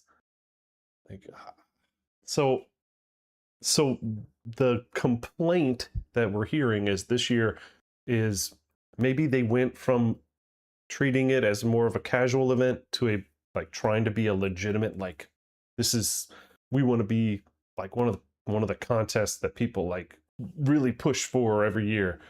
But maybe they didn't quite get the message across. And so a lot of the people who are kind of casual painters or, doing it for funsies or whatever, they're bringing their piece in, and then they're doing really great Gen Con stuff, right? Really good. That would still get you an award anywhere else. And you're giving them a silver, right? There were some that just were downright freaking amazing. And you say oh man, surely you got a gold for this. And they're like, no, I got a silver. You're like, are you fucking kidding me? Man, I believe the MHE will be doing a Facebook post with photographs or whatever. definitely check it out. I don't do Facebook, so I won't be seeing it, but I'm really curious if there's a response of why there were so many bronzes that they ran out of ribbons and only so few golds. It blows my mind, right? So yeah, just I don't understand. So I mean, just PhDs is the right under the Spartan on the top. If you look straight down at the soldier with the sword upside down with the visor up, that's amazing. Like the sun shafts like shining on the cheeks and everything. The detail is nuts. I don't think I can actually like zoom in well enough. Like it's just gonna be pixelated. Like there, it's just pixelated, but it's stupid good, right? And then on the other side, I don't think I have a photo of it, but yeah, no. Anyway, so these are just some of the dioramas, but there was one. Oh, who was it? No, I've totally lost my mind. It was the Death High one. The Death High where there's like a wall, there's like a post-it boards with like handmade stinking school notifications on it. Fuck me. It's great. It's great. Silver. Just be like, all right. In what like last year, was it Lexi did the diorama of like the dark woods with the monster chasing him? They're like, it's too dark. And like gave her a participation medal or ribbon. It's just like, man, at some point they have to figure out what are they trying to be? Are they trying to be a cool, hey, we're at GenCon, do a painting competition thing? Or are we gonna be like, are we trying to push for like we are gonna be one of the places to go to do a painting competition, right? So I think there's an identity crisis there is what the conversation is. It's too bad. It's just too bad. I'm happy with my bronze, but because of the absolute disaster, or I'm calling it the great varnish disaster of or calamity of 2026. So just getting him to Gen Con, I was happy with. Yeah, so there he is. That's after the calamity. So all the details gone. I'm so bummed. I really am. He's still good. He's still good. Tabletop good for me. He's going to be my first hero proxy because he's so cool. I put him on a 50 mil. Got some rocks. I got my cool little what is he? I like my custom crab spider. Love that. That's so fun. But yeah, bronze is good enough for me. So I was happy about that. But yeah, this is actually not my bronze ribbon. That's my bronze from last year. Well, for one of my pieces last year. Because I walked up and they were like, "Oh, you got a bronze, and we don't have any more. So I'm gonna make a note, and you can pick it up next year." I'm good. I'm good. Thanks. I'm good. I'll make a note to come back next year. So there you go. Well, yeah, just maybe some drama there. But I did have a plinth. I did have a thing, so that was good. That was plus for me. As Stickler, you say Lion Knight for drama teacher. I believe we were hearing Braw on one of his videos. Because we've got like what? We've got Dung Beetle for the gym teacher. We've got Principal Lion Knight. We got, yeah. It seems only logical that the Lion Knight should be the drama coach, the drama teach, the prof for the plays. All right, let's see what else. What else do I got? I did also talk to Adam a couple times about his relationship. Not his relationship, right? But Kingdom Death as an entity's relationship with streamers. like myself, like Bra, like Deno, like what is it? What do you have? And he goes, we've got nothing. We got absolutely nothing. And so I'm just like, let's fix it. Let's do something. Let's figure it out. So I talked to him a little bit, exchanged info, and then he sought me out later and grabbed me actually while I was at the first hero table while they were resetting the table, and talked a lot more about it, about what he kind of thinks. So that'll be fun to see if we can move that forward somehow. See if we can't get some engagement here that drives my views and his revenue, right? So we'll figure that out. But if you've got any ideas on how a streamer and Kingdom Death can collab, pop it in Discord. Pop it in my Discord. Links down below in the About Me section. Join the chat. All right. I know. You've been waiting long enough. I should reward you. All right, so yeah, this is Trover. This is the cool gear lock that I'm going to get to the table here that uses the baddie, the tyrant dice. He doesn't have his own dice. I think he has like 3 dice that are his own, like maybe down here. The rest of the dice are filled with tyrant dice. So the Too Many Bones by Chip Theory Games, that's going to be fun. Get that to the table. Oh yeah. So thank you. Thank you everybody that helped me complete my recipe set. I'm real excited about this one. I went to the con with an extra couple recipes and came back with the one that I needed. So this is the only one that I did not have. And that was, I'm trying to think what I traded for it. But who cares? I have no idea. No idea what it was. But yeah, so now I've got all, let's see, 1, 2, 3, I think it's 7. 7 of the current recipes, which are now OOP. All right, so they don't have any more of these. So that's a fun little collection thing for me. So the one eye that I got, right? I don't want to use that anymore. It's signed, it's special. And Lemke came around and was passing out proxies. So I actually have a nice cardstock proxy for that now. So thanks, man. I grabbed one from you just to replace the little paper flimsy one I was using. But now that I actually got it, even better. Got a proxy for my actual card, which I'm probably going to put in a hard case, right? And put it down with my King's coins. So keep it separate, keep it secret, keep it safe. So let's talk about this one real quick. My loot. So I took my birthday Aya card to Adam.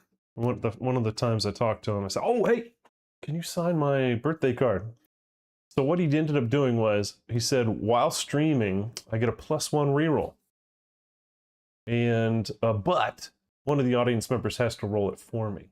So I would have to trust you with your roll or come up with an interfacey thing. I know they've got extensions. But so that's really cool. I got a birthday thing that's streamer related. I thought that was really cool. I didn't ask him to, nor did I even say anything about streaming.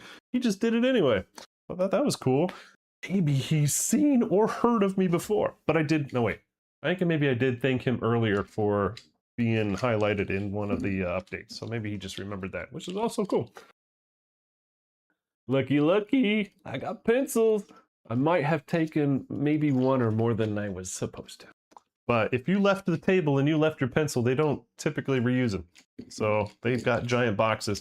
I've got pencils. I'm so excited about that because, I don't know, because I'm a hoarder. I don't know.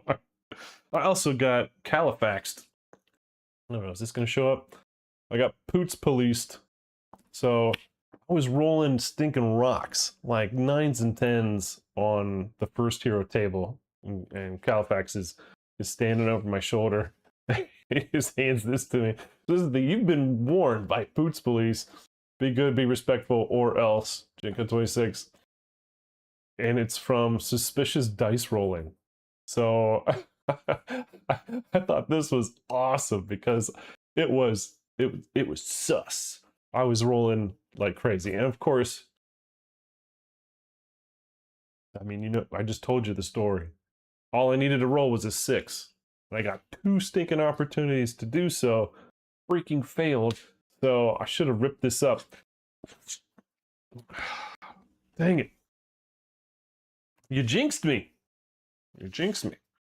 All right, then let's see. Version. Version was doing his awesome metal tokens. So he was doing this cool thing where you reach into the bag, you grab one, and then he finished and gave you the set. So let's see if you can't see these. Cool little metal tokens, like death coins or whatever. So, you know, when you can use them for whatever, reroll tokens or whatever on the board. And I will use them for such. So I'm putting those in my game box, and we'll use those for fun things, little indicators or whatnot. So thanks again, Version, for that. Let's see, what else? What do you guys want to look at first? T-shirt, gift bag, Sunstalker dice, Butcher 2.0, Parasite Queen dice, Astri seed pattern, questing something. All right, I'm gonna open this one because I can't remember who it was. Oh, and before I went to GenCon, I made a special point of the questings, and I'm gonna have to hold myself to it, right? So I said, if they do another questing, which I think is awesome, like it's besides the barbarians, my favorite set because it's the whole you're at GenCon, we're gonna make adventurers, you know, kind of fantasy style like adventurers. The whole questing series. If they do a fourth one, I will buy it, and I'm gonna paint it. Oh, I think it said that, didn't I? I totally did. So here it is, questing. And guess what? This made my stinking day, right? Boom. Questing Aya, #1. This is my only #1.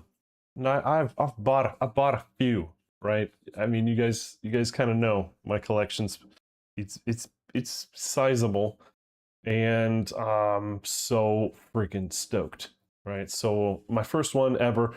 I thought about getting this one signed. I see a lot of people getting their #1 signed, but chose not to. But yeah, it's you get the regular paper one, and then you get this like metal plate, right? Very cool. Backside is this, front side's that metal plate. Super cool, super special. It was a special moment to open it up and see that. All right, here's the art card. Yeah, Dragon Quest, very, very much. And he even said it was like an homage to his favorites. It is fantastic looking. You telling me that's not a cool mini? So let's see, we've got sword and board, arrows, or, you know, bow and arrow, shield and giant axe, and shoot. Oh, and then like staff and sword, right? So those are the ones. I think it rounds it out. It's gonna be great getting all these guys painted. And I'm glad I bought another one of these for myself so that I can keep the #1 fresh. I'm not gonna paint the #1. I'm gonna keep it in the box and put it on my shelf where I will admire it. Hoarder. All right, what'd you say? The hollow. All right, hollow is the one you want to look at. Let's do it. So if you are unfamiliar, hollow is... Oh, my brain's fried. I want to blame GenCon, but I think it's just still lack of sleep, which is GenCon related. But 4 stages of hollow. It says 4 highly detailed hard plastic survivor miniatures, large matte art prints, 1 legendary character card, 3 pattern cards, 1 survivor status card, 3 pattern gear cards, 3 rare gear cards, a glossary card, and an install guide. Legendary character series.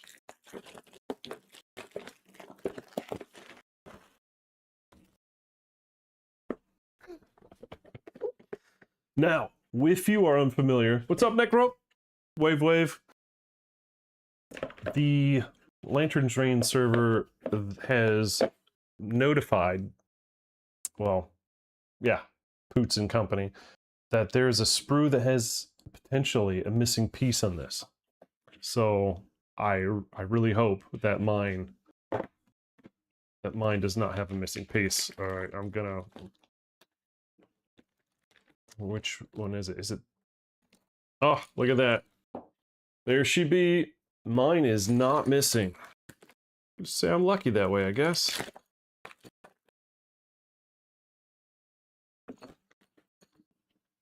So it's this one. It's like B5. What is it? Oh my god. Oh my goodness. My glasses. Anyway, it's her chest, right? The chest piece. It's not like a lantern on her belt or something. It's an incredibly important piece that has been frequently reported as missing. And I'm happy to say that mine is not one of them. Sorry, everybody. Sorry, everybody that has no chest piece for that mini. Let's get to the goodies. Yes, of course. It's Christmas and not July anymore. So this is hollow. Bag of goodies. Start with the art cards. They're not I don't want to say they're large. They're just regular art cards. I'm probably doing these backwards in the timeline, but there's 1, 2. I like this one with the dagger. I'm a big fan of dagger.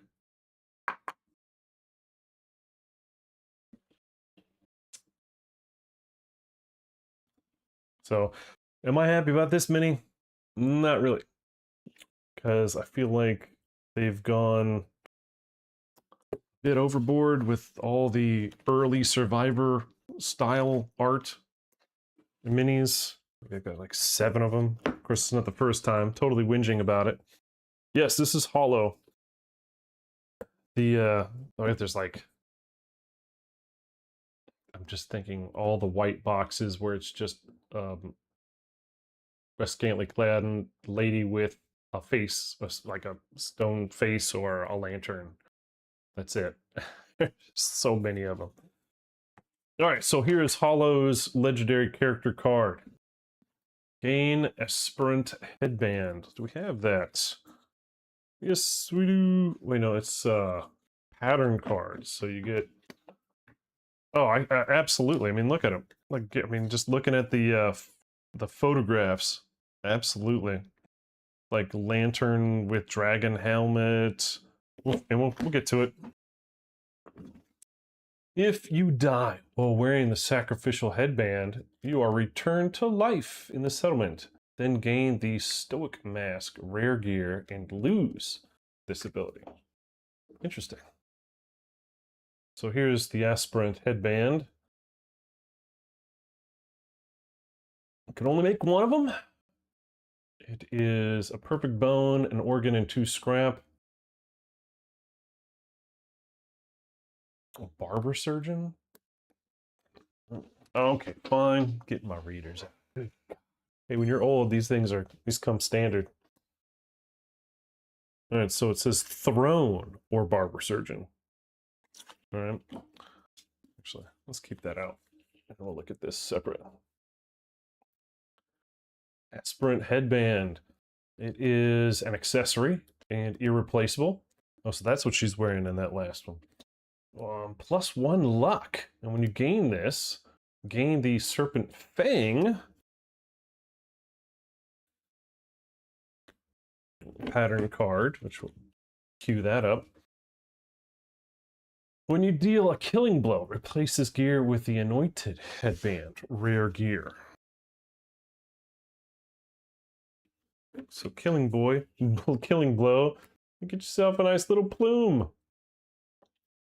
This one you gain an extra armor on this accessory, but it becomes cursed. You get an extra accuracy and a luck When you gain this, gain the Serpent Cuirass. When you deal a killing blow, replace this gear with the Sacrificial Headband rare gear. I'm totally digging this upgrade flow here. And then that is 3. And an accessory. It's also cursed. Still 1 accessory, but you gain another luck. You are marked for death. When the settlement loses population, it must be you. Okay. I mean, you're getting at least 2 killing blows before you get to this. So this is going to be a bit in the future, right? I mean, you're going to be upgrading. This is the 2nd upgrade. So killing blow, you know. So I dig that, though. I dig the acquisition and the upgrade flow of that. And then it said when you get the 2nd one, when you get the headband, you're going to get... Oops, wait, hold on.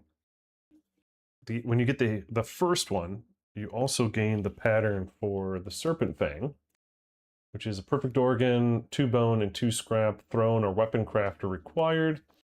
Also requires hollow, of course. And that one, we've got... Wow, okay. So 3 speed, 7 accuracy, 6 strength, blind side, irreplaceable. And when you wound with this from the monster's blind spot, which you have, and it has blind spot, a blind side, add 1 armor to each hit location once per round. That's freaking awesome.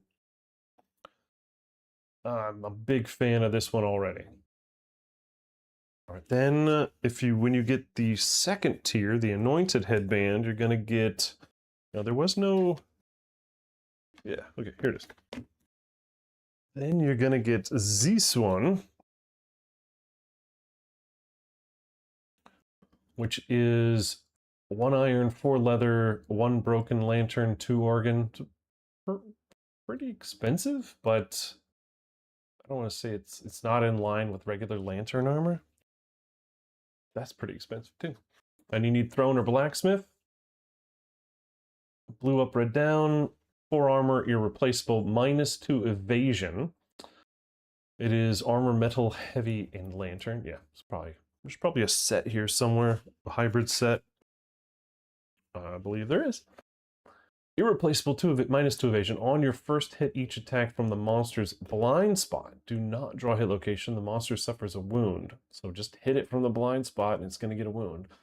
And when you fill an injury level, ignore this effect until the end of the lantern year. Okay, so if you get hit, all right, you don't get that bonus, right? That's the way I read it. Frog protection?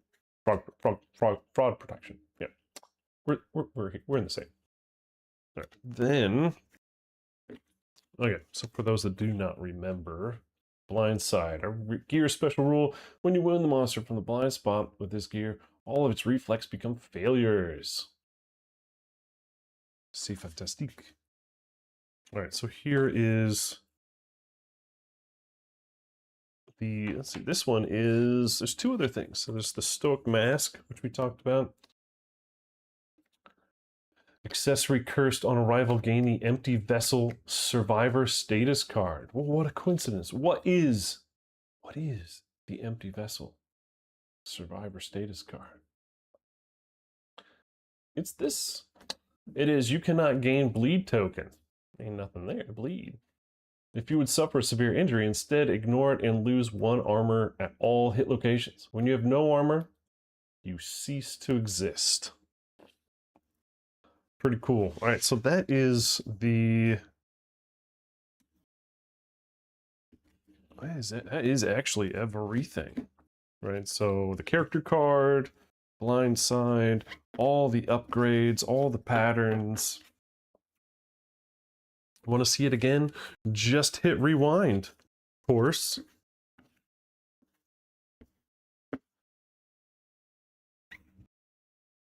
I actually dig that one a lot. None of the, let's see, the patterns required any like monster specific stuff. It was all just perfects, organs, scraps, requiring throne or locations. So you could do it in a Dragon King campaign, People of the Stars, or a regular one. So it didn't look like it was limited, which is a bonus, right? I do appreciate that they've made it so that it's doable in others as well. All right, what's next? What do you guys want next? You got... Look at all this good stuff. You wanna do the shirt? We'll do the shirt. All right. All right, so this... All right, if you're at work, maybe change to your phone instead of your monitor. Because this is, you know, this is one of the better ones. There you go.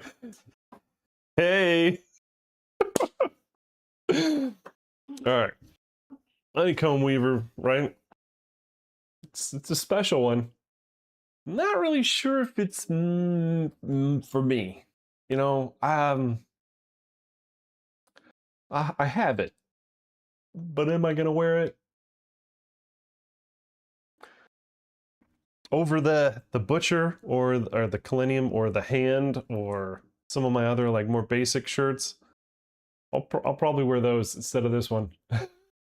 Gotta be honest. All right, Survivors of Death.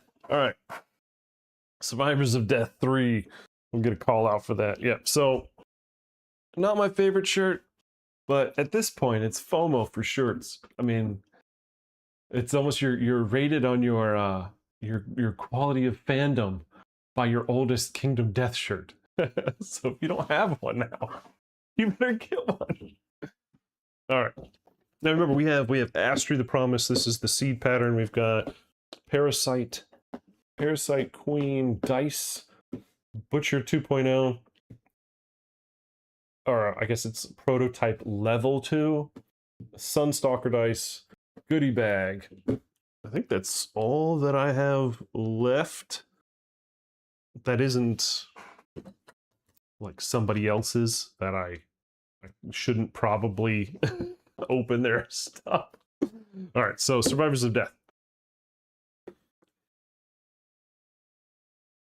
I was talking on Discord. Again, if you're not in Discord, hop in there, see what I'm yapping about when I'm not on screen. I did not go to the glass cases. I was so preoccupied with talking to Adam or muling for all you fine people out there.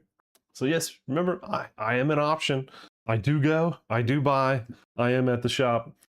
So next year, you know, drop me a message, see if we can't figure something out for you. So I didn't get to see the glass case with all these guys. And when we were in the shop, I didn't spend 2 seconds really looking at the glass. I was just looking at the items. Survivors of Death 3 is a celebration of Kingdom Death Monster and its myriad interconnected systems. Bang. This set includes 4 highly detailed hard plastic Survivor minis, 4 character cards, 1 pattern card and gear, 1 pillar card. Okay. One strange resource card, 1 vermin card, and I think I know which one that is. And I'm curious to see what the difference is in that one versus the beta card. 4 art cards, 1 strain milestone card. Add that to the list of things I can't complete, even if I try. 3 innovation cards, 1 collective cognition milestone card, 3 knowledge cards, and 1 install sheet. That vermin is something I'm really looking for. I really like my beta version of it. It's like Christmas Story Christmas. Now, I've not heard anything about the sprues on this one being wonky, but I can already tell they are definitely still in that same scaled up, because that's huge. That piece of armor, big. No, I don't think anything's as big as the, what is the 15th anniversary, was it Zachary, or is the... That's a big boy, but these are the scaled up ones. All right. Install sheet. Shouldn't be anything different than normal.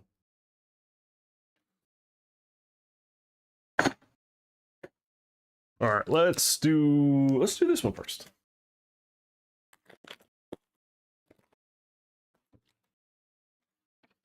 Art cards first. Let's keep it in line. All right. I actually like this one.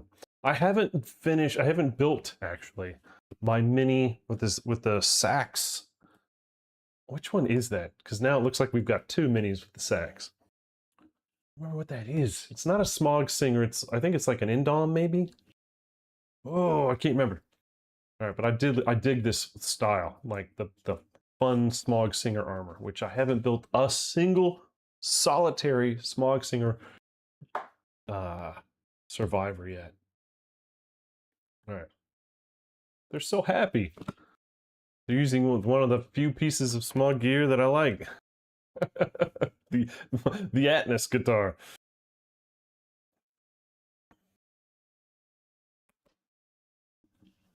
And last but not least, all right, let's see what we got here. There's one we need to do foist.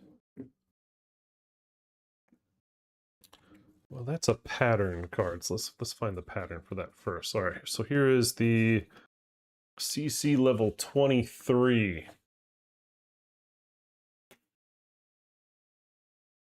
So 23 feasting songs. So let's get rid of that.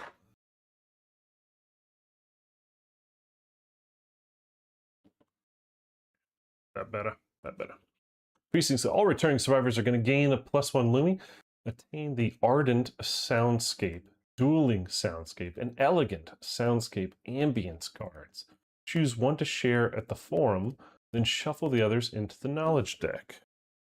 Okay, those being, in no particular order, the Ardent Soundscape, ambience or reward from feasting, whatever, songs, feasting songs.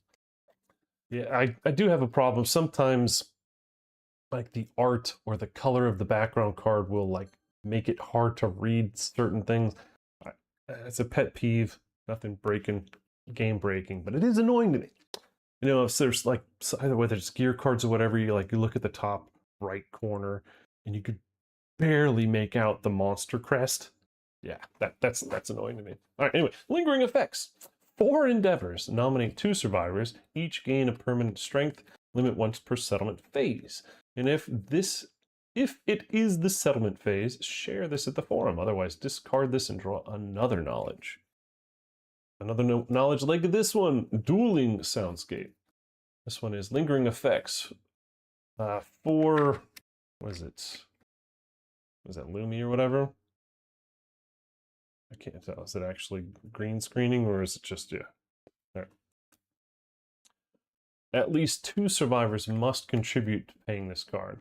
All survivors who paid part of the cost rolls a d10. Survivor who rolled the highest gains +1 weapon proficiency level. Limit once per settlement phase. I like that. Okay, you got 2 you want to level up. If it's the settlement phase, share at the forum. Otherwise, draw another one. Like this one, Elegant Soundscape. Lingering effects. All departing survivors gain a +1 luck token this lantern year. And again, if it's the settlement phase, share it. Otherwise, draw another one. Jeez Louise. Popular today. My phone won't stop buzzing. All right, so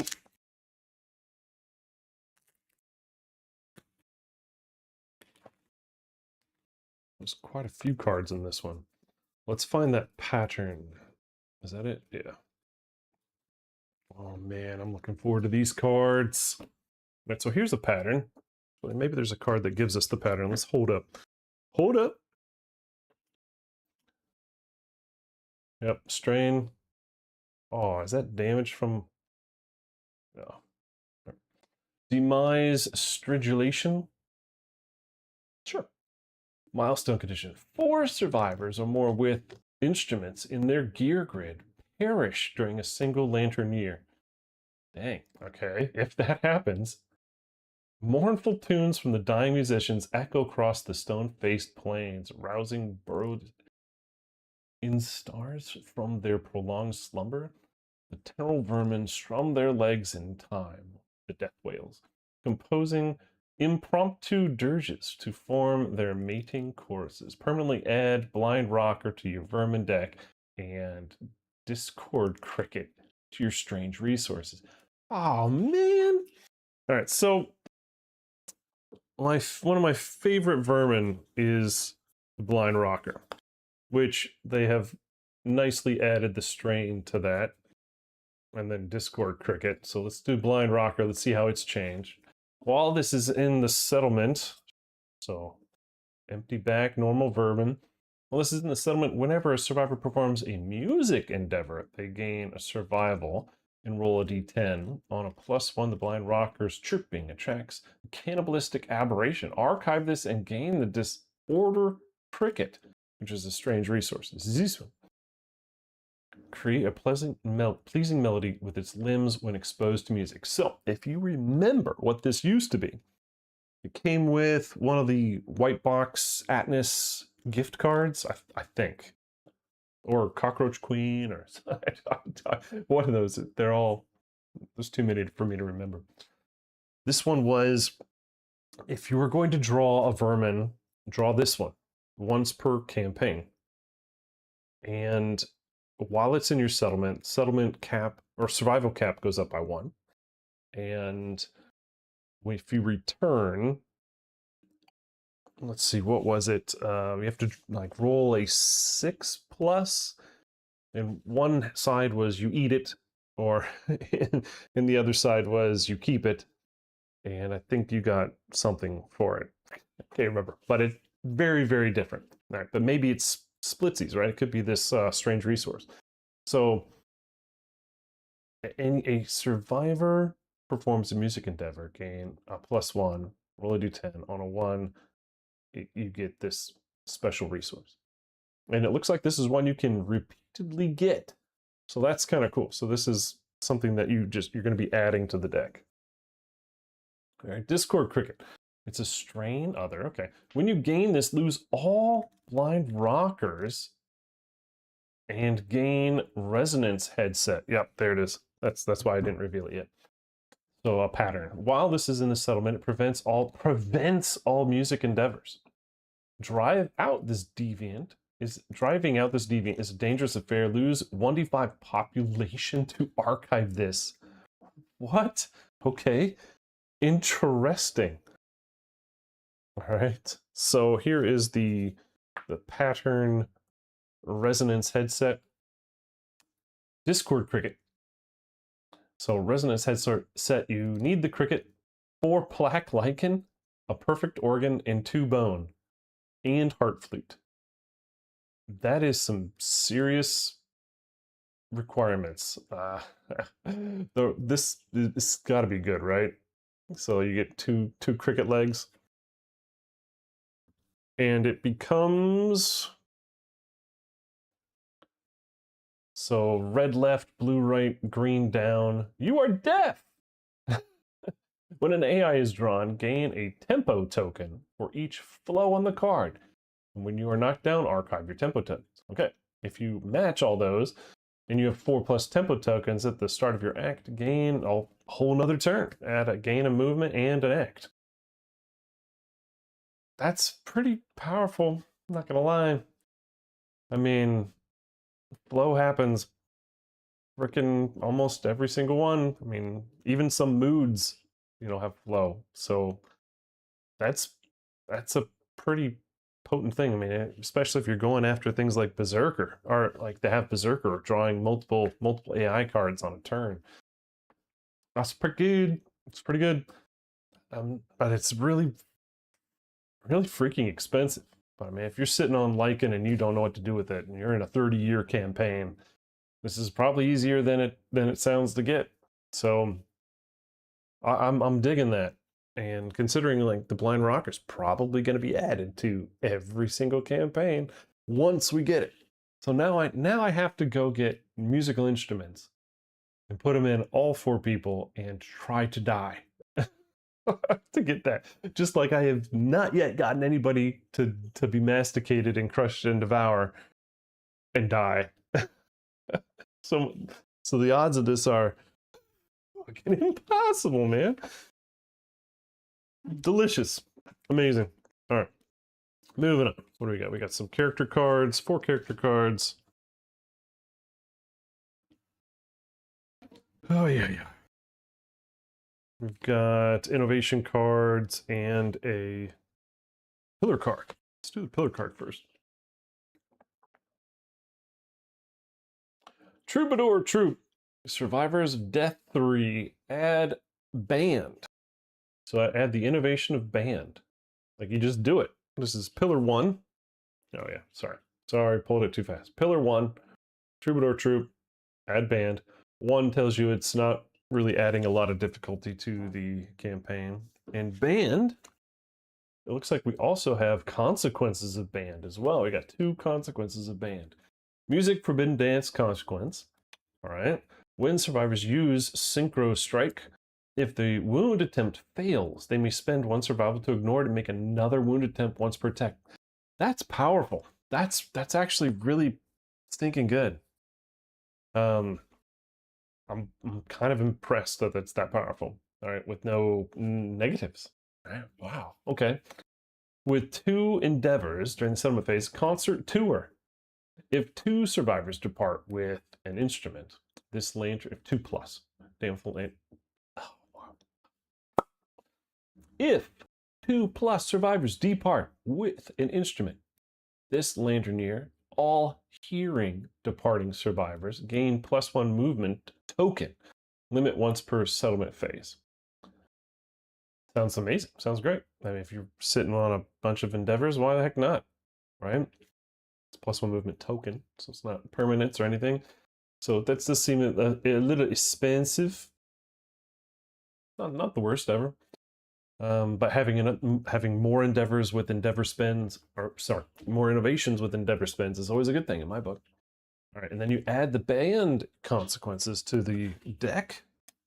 We've got 2. We've got Symphony and Concerto. Concerto is music band consequence. Survival limit goes up by 1. When you gain this, search the settlement's innovation deck for Symphony and remove it from the campaign. So it's exclusive. All right, so when a survivor uses Sync Strike, they gain a +1 luck token if no other survivors have any +1 luck tokens. Only 1 token can be gained this way per showdown for each different survivor that acts as their attack assist. Okay, so adding luck tokens, I love that. So the alternative to that is Symphony. So still survival limit +1. When you gain this, search the settlement, remove Concerto. When a survivor uses Sync Strike, they and their attack assist each gain a survival limit once per round. Oh man. I guess it depends on when I would get this. I'm just thinking about it right now. If it's early, I'm going luck. If it's late, I'm probably going survival, right? Because a lot of those level 3s have luck tokens that basically eliminate luck as an option. But early, I'm going crit farming on some lopes, damn it, right? So really cool option. I love this. I actually really like this. This is a good box. Vermins, right? Innovations that I'll bring in, like, more reasons to bring in musical instruments, more reasons to do smog singers. This is really good. I'm digging it. And we're not even done yet. We get 4 character cards. Okay, this sounds fun. All right, off key impairment. Very thematic.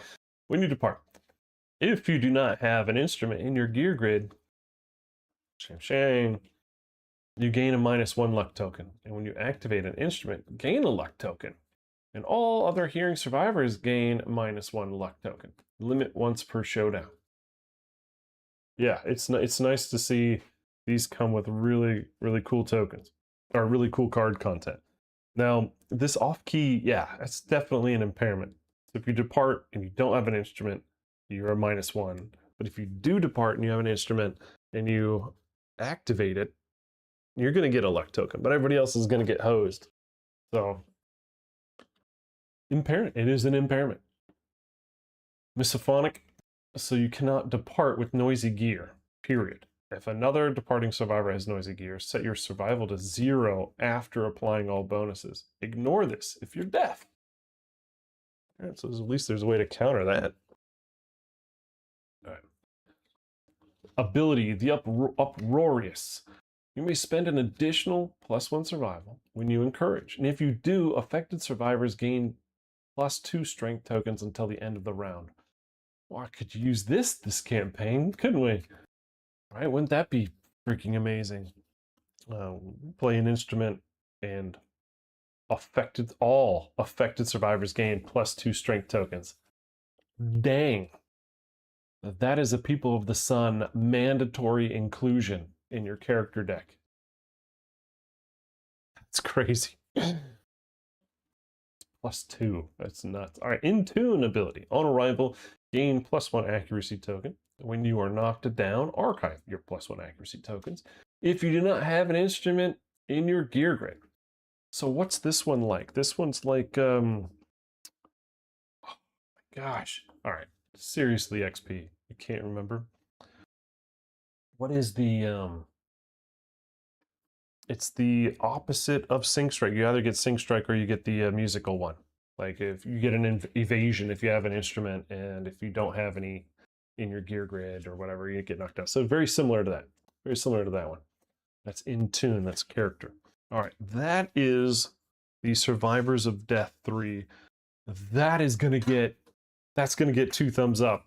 Nice job, team. The minis I haven't looked at, but the content is fantabulous. All right, so I think that's I didn't see anything that was like, oh my god, that's ridiculous. I'm disappointed. I'm not gonna lie that I have to now deal with a blind rocker that isn't an auto include on the first vermin. Maybe I'll play with that or not. I think, now here's what I'll do. I'm going to keep my beta content until I hit this strain. And then when I get the strain, I'll be able to do this. So, motivation to hit that. All right. All right. I'm going to take, it's 12:30-ish. I'm going to take another small recommended Twitch break, and I will be back. And we've got what, 1, 2, 3, 4, 5 things left. Just have plenty of time. All right, remember, this is chill. We're relaxing, having some fun, talking GenCon. Remember, if you have questions, I will answer, if I can, questions about GenCon and the Kingdom Death experience or whatever else. So pass me your questions, and I don't know, I'll be back in just a few. All right.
Thanks for letting me get a bio and do a bio and get a beverage, all that fun stuff.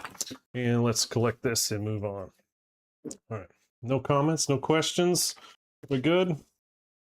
Ready to continue? I'll play with this later. Sleeve it. The coming back from Gen Con is always it's always just like where am I gonna put all this stuff? I already got enough stuff. Now I got more stuff. Where the hell am I gonna put it all? It's like when you come back from Gen Con and you already are like trying to hide your UPS deliveries from your spouse or your partner. And you can't do that when you come back from Gen Con. Just you come in with it, just all this stuff. So I got to figure out what the heck I'm going to do with all this stuff. All right. I want to, so let's, you have questions. Oh, I know you do. So let's let everybody hear them. Type them in the chat. The gift bag, the goodie bag. Remember, that was something that you could only get for participating in one of the Kingdom Death table games. You can get one on eBay. You're probably paying a bunch of money. I am going to be doing a giveaway for one of these. So I need people to hit that follow, that like, that subscribe. And if I get to, and it's lofty. These are lofty goals, but I am starting out and I need help. 250 Twitch peoples, 500 YouTube peoples. We hit those. One of these is being sent to somebody, and I don't care where you are in the world. I'll even send it to that Antarctica military base I keep saying I won't send stuff to. So there are people all over the world, England, Germany, Vegas, I'm trying to like Portland, like literally all over. I don't care. I'll ship it to you. Just help me get to those goals. So click those things, make those things happen, and we're gonna do like a Gleam IO or Gleam type of contest where all you have to do is sign up, and I'll be passing one of these out. So help me out. All right, we're gonna do this one first. Yeah, time to spread the word again. Thanks, Necro. All right, this is the Parasite Queen dice. They had, I'll say last year was the black. It would have been nice if I'd had those out so we could do some comparables, but same price as last year, $20 for the Parasite Queens. And this one is almost like a frosted pink with, so I don't even know what color you'd call that. It's not crimson, it's not, almost plum. I don't know. We're gonna, very readable. And this is one of the things that I always look for in the dice that I get for KDM is on stream. Can you guys understand what the hell I even rolled? There are some sets that are damn near impossible, right? So this site, this is pretty, very pretty, very readable. Kidney bean? Sure. Just like, oh, what color would you like? Kidney bean. But you're not wrong. Although, would I call that kidney bean? I don't know if I would. It's a little lighter. It's a little bit more on the plum side, but whatever. It's like I'm not arguing the kidney bean color palette.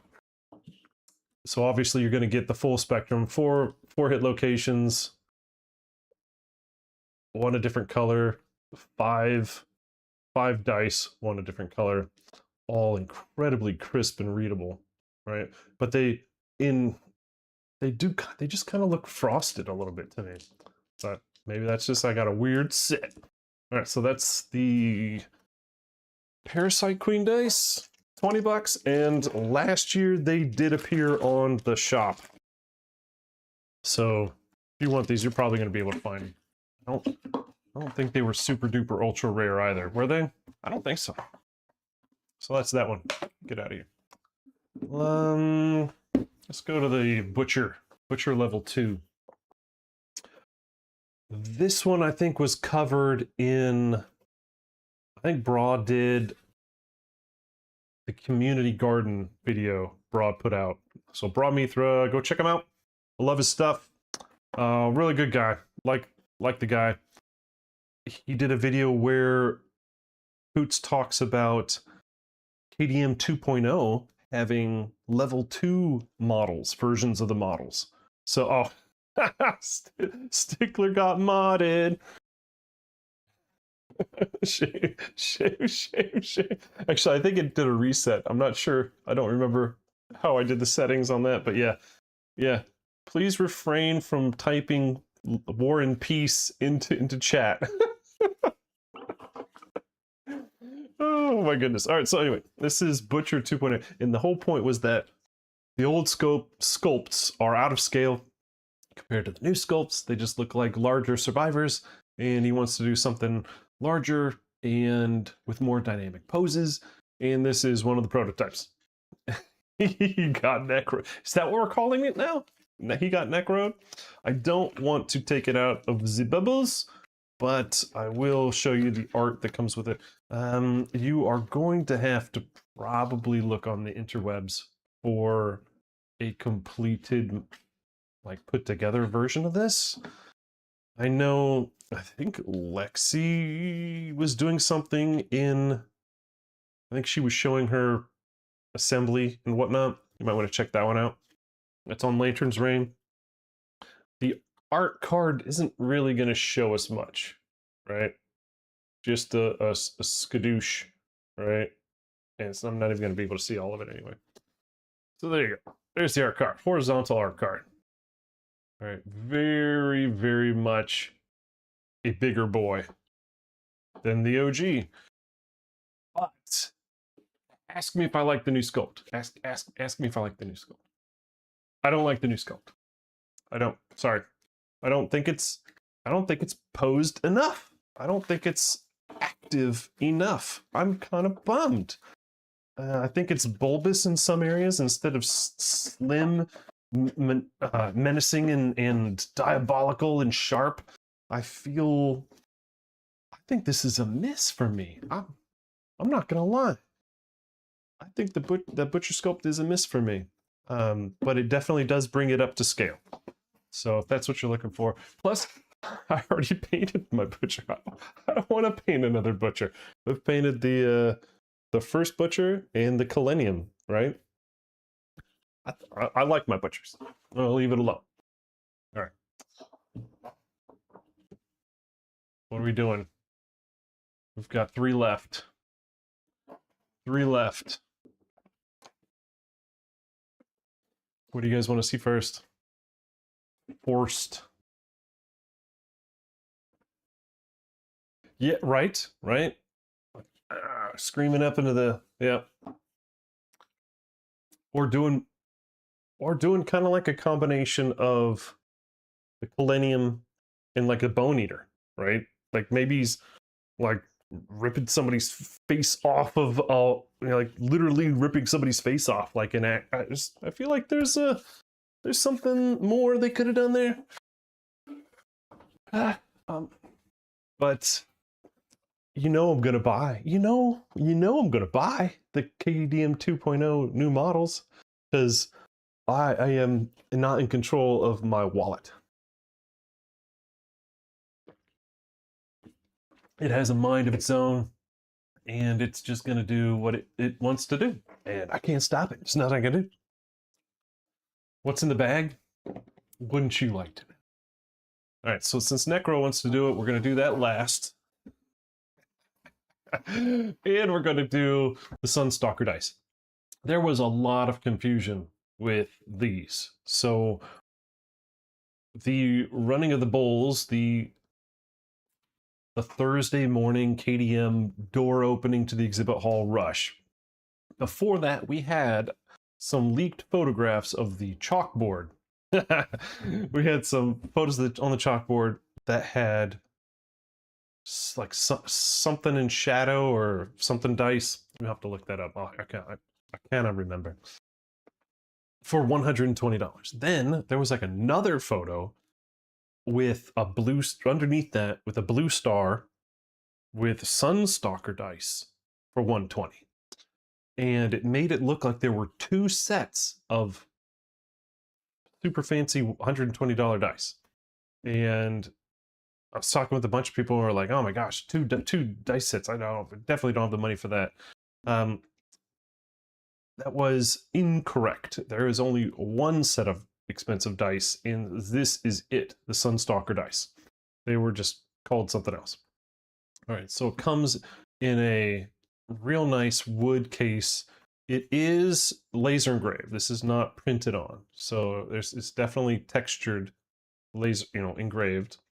It's really, really nice presentation, right? Is $120 worth nice presentation wise? I don't know what's inside. So magnet latch, strong magnets too.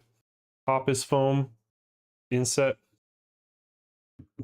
The bottom is filled with these absolutely gorgeous tempered glass. So this is tempered glass, it's not crystal. Confirmed by Adam, face to face, not by proxy. These have incredible clarity, right? These are really freaking nice. I don't have a lot of negative things to say about these. There was one person, yeah, so you could shake them or whatever. They're in there really tight. The tolerance for the cutouts is very very tight. It's very good. What's up, Def? Long time no see. So I'll pull them out here first and put them under the microscope. So this is the alternate color, the hit location. It's purple. The colors are in gold. It has weight.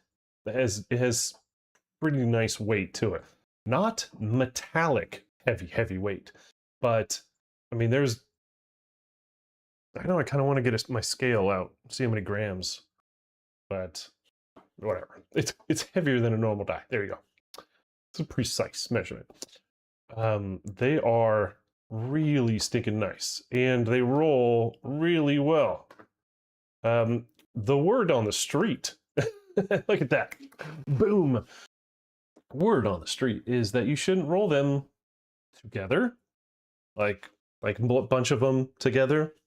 You shouldn't roll them on anything other than like a nice pad, or what's the word I'm looking for? Like a neoprene dice tray. I know Lemke, when we were doing First Hero together, he was rolling into his dice tray one at a time, and it was one of those foam like snap like bowls, so it couldn't like ramp up and out, right? But so these are real nice. I need to pick up more hours. Be like triple shift. I gotta give you some tempered dice. All right, the other one. Let's put that back. All right, the other one. It's of course green screen is gonna. Let's do it over here. More yellow, right? The gold still shows up so well, just because it's the metallic reflection. But it's so frosty on the inside, you're not getting any weird, refraction or anything from the others coming through the other side. It really is. They're very, very clear, very readable. And the rainbow looks like when the light hits it, the rainbow. Come on, Aziz. Seriously, dude. Hey, thanks, Aziz. This is the alternate one, so this is the purple one. It's just so stinking pretty. I don't think they sold out of these. I don't think they sold out of these. Like, yeah, you can see the purple and the rainbow. You kind of actually, you can't. Oh, there's a little bit of that rainbow. If you can see, I don't know. But if you are even semi thinking about these, you can't wait. You can't hope that they'll stay. You can't pray that they're gonna have enough. I think these are gone. I think these are gone, baby, gone. I was really disappointed. So one of the people that was wanting me to get one of these for them I finally got to the shop because I didn't do the running of the bulls, and I don't think I got there till way later in the afternoon. But anyway, I digress. Yeah, remember that double listing on the chalkboard? Well, the Sunstalker was erased. And so when I got up there on the board, Sunstalker was erased with very much like, chalkboard erase marks. And I'm like, they sold out already. And so I told them before I got in there, like, I think they're already sold out. And they had some more. So that was a bunch of confusion.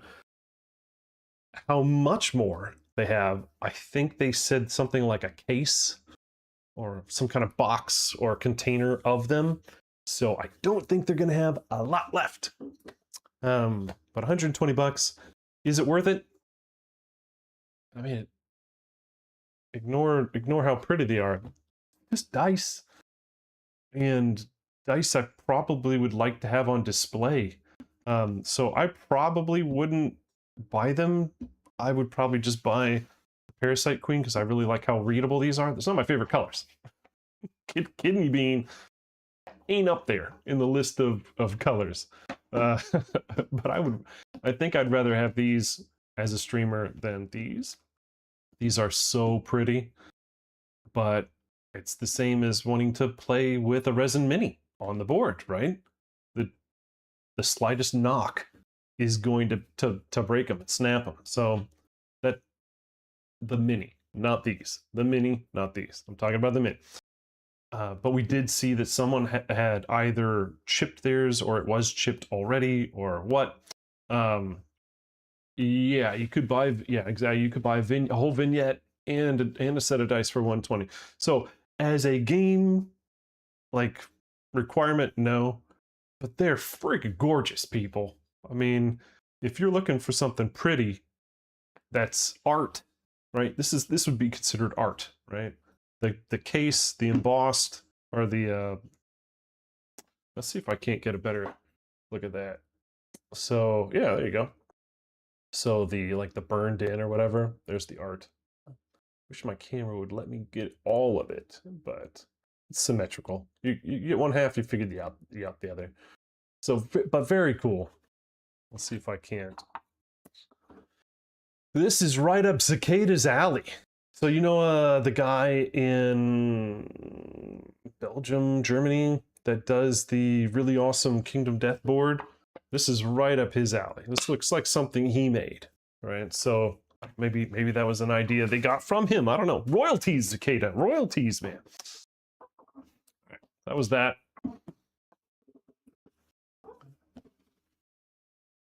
Oh yeah. You do the, what is it, ricochet. If you do ricochet dice or that skill check with these, it's like you automatically win the campaign. Like the fact that you attempted it at all with the glass dice means that you're ready to win the game. That would be nuts. I wouldn't wish that on anybody. Please don't do that. Don't. It's like financial advice. Don't do that. All right. This is Astri. This sculpt was awesome when it came out in resin. This one was a big one for me. I really, really dug this one. They even came out with a painter scale of this, I believe. I do believe. Yeah. I just really dug this powerful stance. Right. What is this one all about? So this is a seed pattern box. So there shouldn't be anything in here except for seed pattern card, mini, gear card. Let's see what. And this will probably get made because I was a big fan of this sculpt. But at the same time, I already have a million sculpts of survivors with swords and bows, and this has swords and bows. Maybe it gets made. I need a sculpt with a guy with daggers. What else do I need? I need a sculpt with a guy with an axe. So I need to make Morg right? But then I've been frozen in the creation of my morgue because I'm like, which axe do I give him? Anyway, digress again. Shiny object syndrome, right?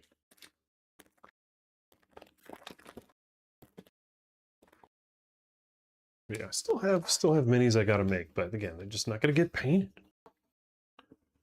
Okay, I think is this the same art that they used in the resin? I can't remember. Looks the same. Definitely feels like it's on a harder cardstock though. Like thicker cardstock. All right, seed pattern card. So 2 seed patterns. Reader time. Go gadget readers. All right, the cleaner bird cloak. It is for node 2 stuff. To make one of them, costing 3 endeavors. Too high at a perfect tide. What the hell does that say? It says the litter and refuse of 15 plus survivors. All right, so the trash of a 15 plus survivor settlement attracts a flock of cleaner birds. Strike down a trio of exasperating avian. Man, their alliteration is killing me. With the use of a whip, and then enlist 2 survivors with hyperactive to pluck the feathers. Of all the like prerequisites, this one doesn't seem to be that bad. Right? 2 hyperactives, maybe that's I feel like that's the toughest thing. All right, having a whip and having more than 15 survivors can be easily done, but 2 hyperactives, maybe not. So I don't think it's that costly. What do you get? You get a trips, no, not trips, sorry. You get blue down, blue right, green up, 2 armor accessory. That gives you +1 evasion and an ability. If there's a cleaner dive, if you have not spent movement this round, you can spend your movement plus an act to full move in a straight line and activate a sword to attack. This attack gains an extra luck for each space you moved. Oh my goodness. Well, that's actually stinking nice. Speaking of stink, it's stinky. So feather, it is flammable but stinky. So that's not bad. That seems fairly doable. And on node 2, I mean, you could get this pretty early, really. So I like that. That's a nice piece of gear, cool gear. If you're into swords. All right, Seeker Lantern. I love my lanterns. So it's node 1, 1 Endeavor, 2 Broken Lantern, 2 Organ. Okay. The settlement reels from the loss of a gear archived due to a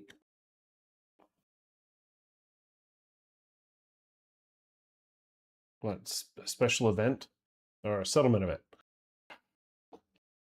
I think I need thicker glasses. All right, a stalwart survivor swears an oath to work tirelessly to reclaim or rebuild what was lost. They hand forge a lantern to display their newfound conviction. All right, so you're going to have archived a gear card from a settlement event and have someone with stalwart. So this actually doesn't seem that hard to make. There's loads of settlement events that would cause you to lose something. All right, what do we get? You get a red left-right lantern. Metal other. At the end of your act, gain 2 bleed tokens if you are not adjacent to the monster. Yikes, okay. And if you've puzzled any one of the reds, you have +3 movement during your act. This would go really well with so many croc items. So I could see this being fun. I like this one. I think it would have been more fun if the box came with a settlement event that caused a loss of gear, just to wrap it up in a nice little thematic puzzle, box, one little gift thing. But for the most part, both of those patterns are things I would add in a deck. I don't think any of them would be something I'd be like, nah, whinge about. I like both of those. What do you guys think about those two? I want to take a look at this through.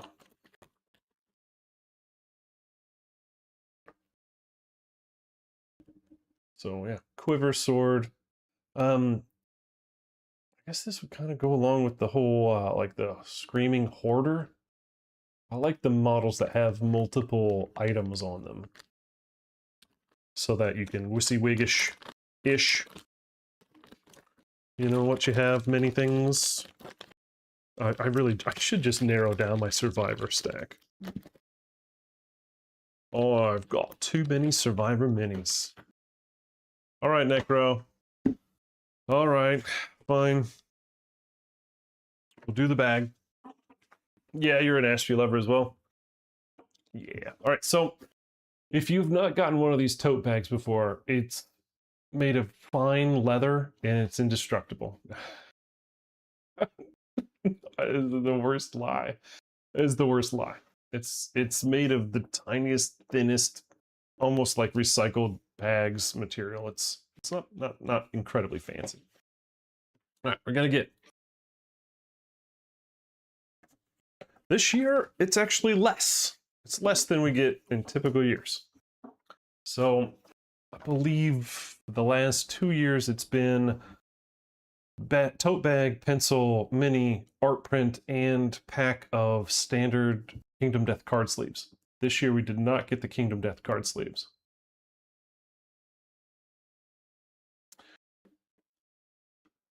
Yeah, I agree, Stickler. I feel like the components required for those two patterns are very doable. All right. KDM pencil, unsharpened, fancy. Right. No idea what the street price is of a KDM pencil. Do you know what the street value of this pencil is?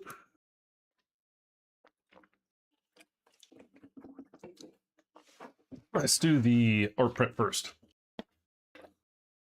Last year it was black and white Pariah thematic because the Pariah fight was part of the cinematic showdown.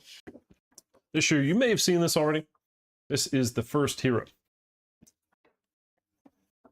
So this monster, they had, I believe, in the cases last year, it might be like something, oh, it's not, oh my gosh. They're like these little gremlin-y dudes. We've not had them released yet, but that looks pretty sweet. So I like it when they show unreleased stuff.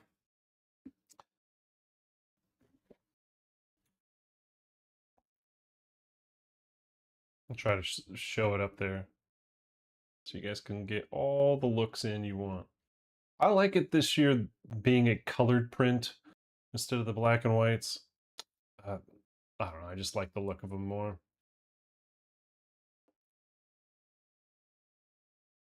It just shows you the whole feeling of like, hey, this is our guy. This is our hero. This is our first and only hero who goes and does everything all by himself. Look at that monster he got for us. Let's hack it up. Let's eat it.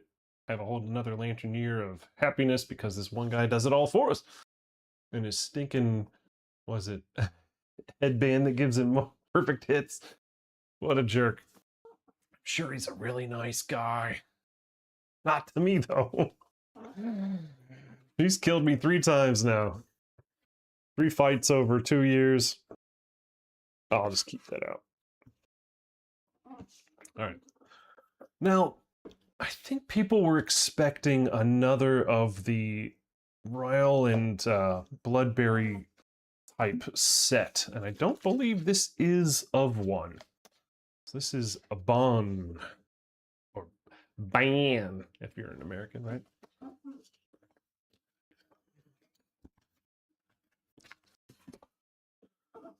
Full art card. Let's see if I can get a better shot here. Yo, Aziz, focus. Thanks, Aziz. Is that the Grimjaw? No. Wait, what is that he's holding? What weapon is that? Why am I not? The jawbone one. Anyway, I think it's a cool pose. Again, I've got plenty of peoples with swords. So it's I'm glad it's a dude. I'm glad it's a dude.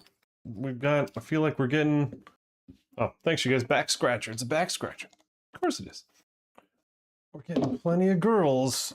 I'm glad we're getting more guys. So that's just a complaint of mine, just to keep it equal. So that's the goodie bag this year. And again, I already said so if you didn't get one, you can go to eBay and pay them in eBay prices.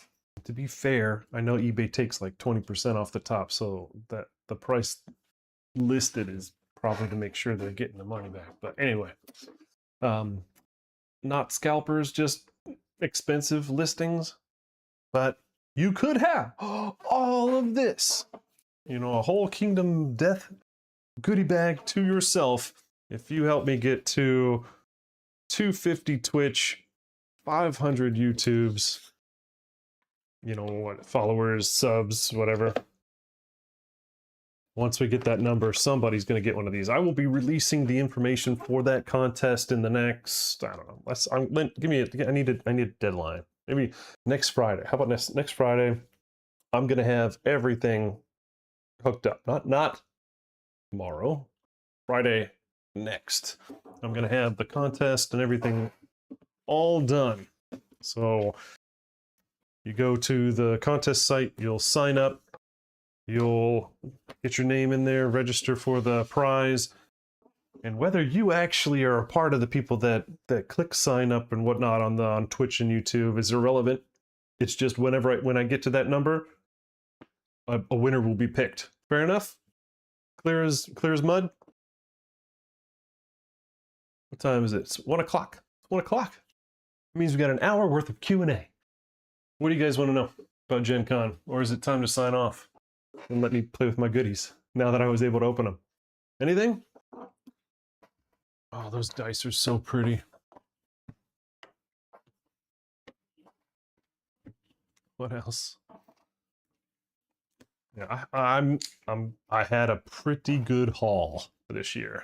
Although I spent most of my time at the KDM tables, or that's not true, or at RPG tables. I spent more time at RPG tables than I did at Kingdom Death tables. I like my RPGs. Astri. What else, man? So much good stuff.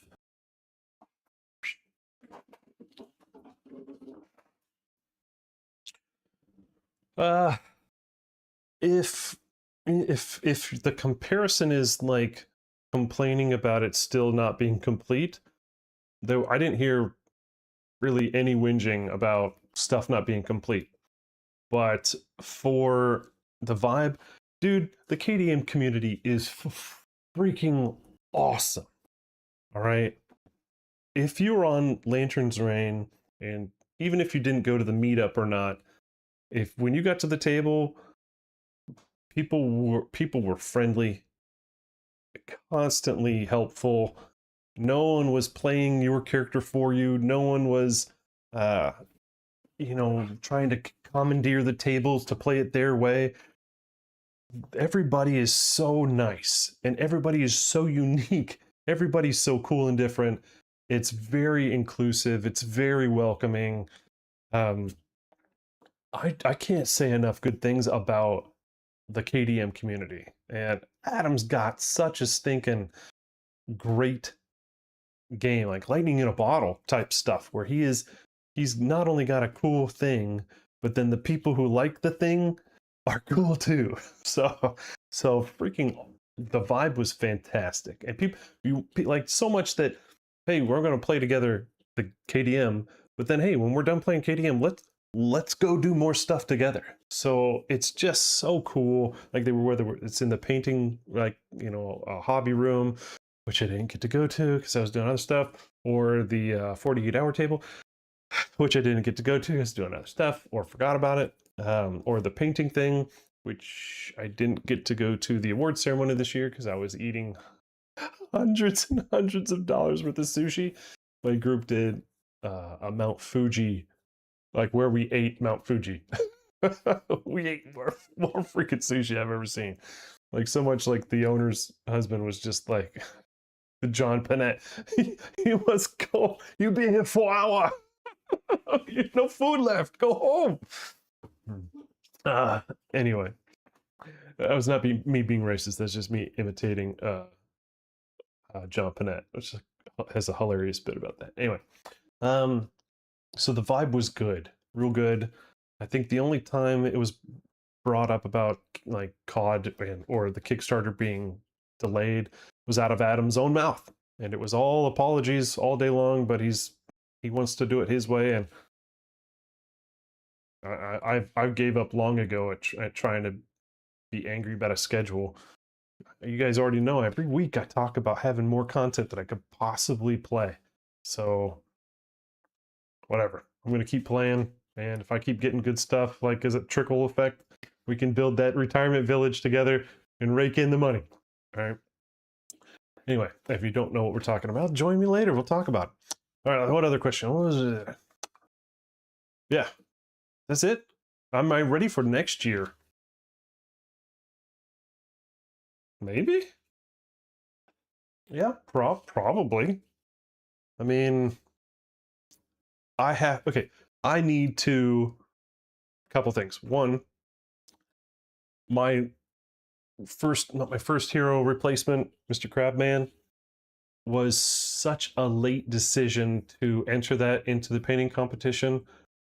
I need to pick something like before the 6-month mark to enter next year, and do a proper job of all the bits that I know are going to be judged, because this guy was just going to be a table guy. It was just going to be for me. I wasn't going to paint him for any competition, so I didn't do the best job in filling the mold lines, smoothing things out, all those things that the judges at GenCon are going to pick on, right? So by default, I knew I wasn't going to get really high because I could still see some mold lines on the model. So picking something, putting a little bit more effort into it ahead of time instead of just going, I'll take you, Pokemon style.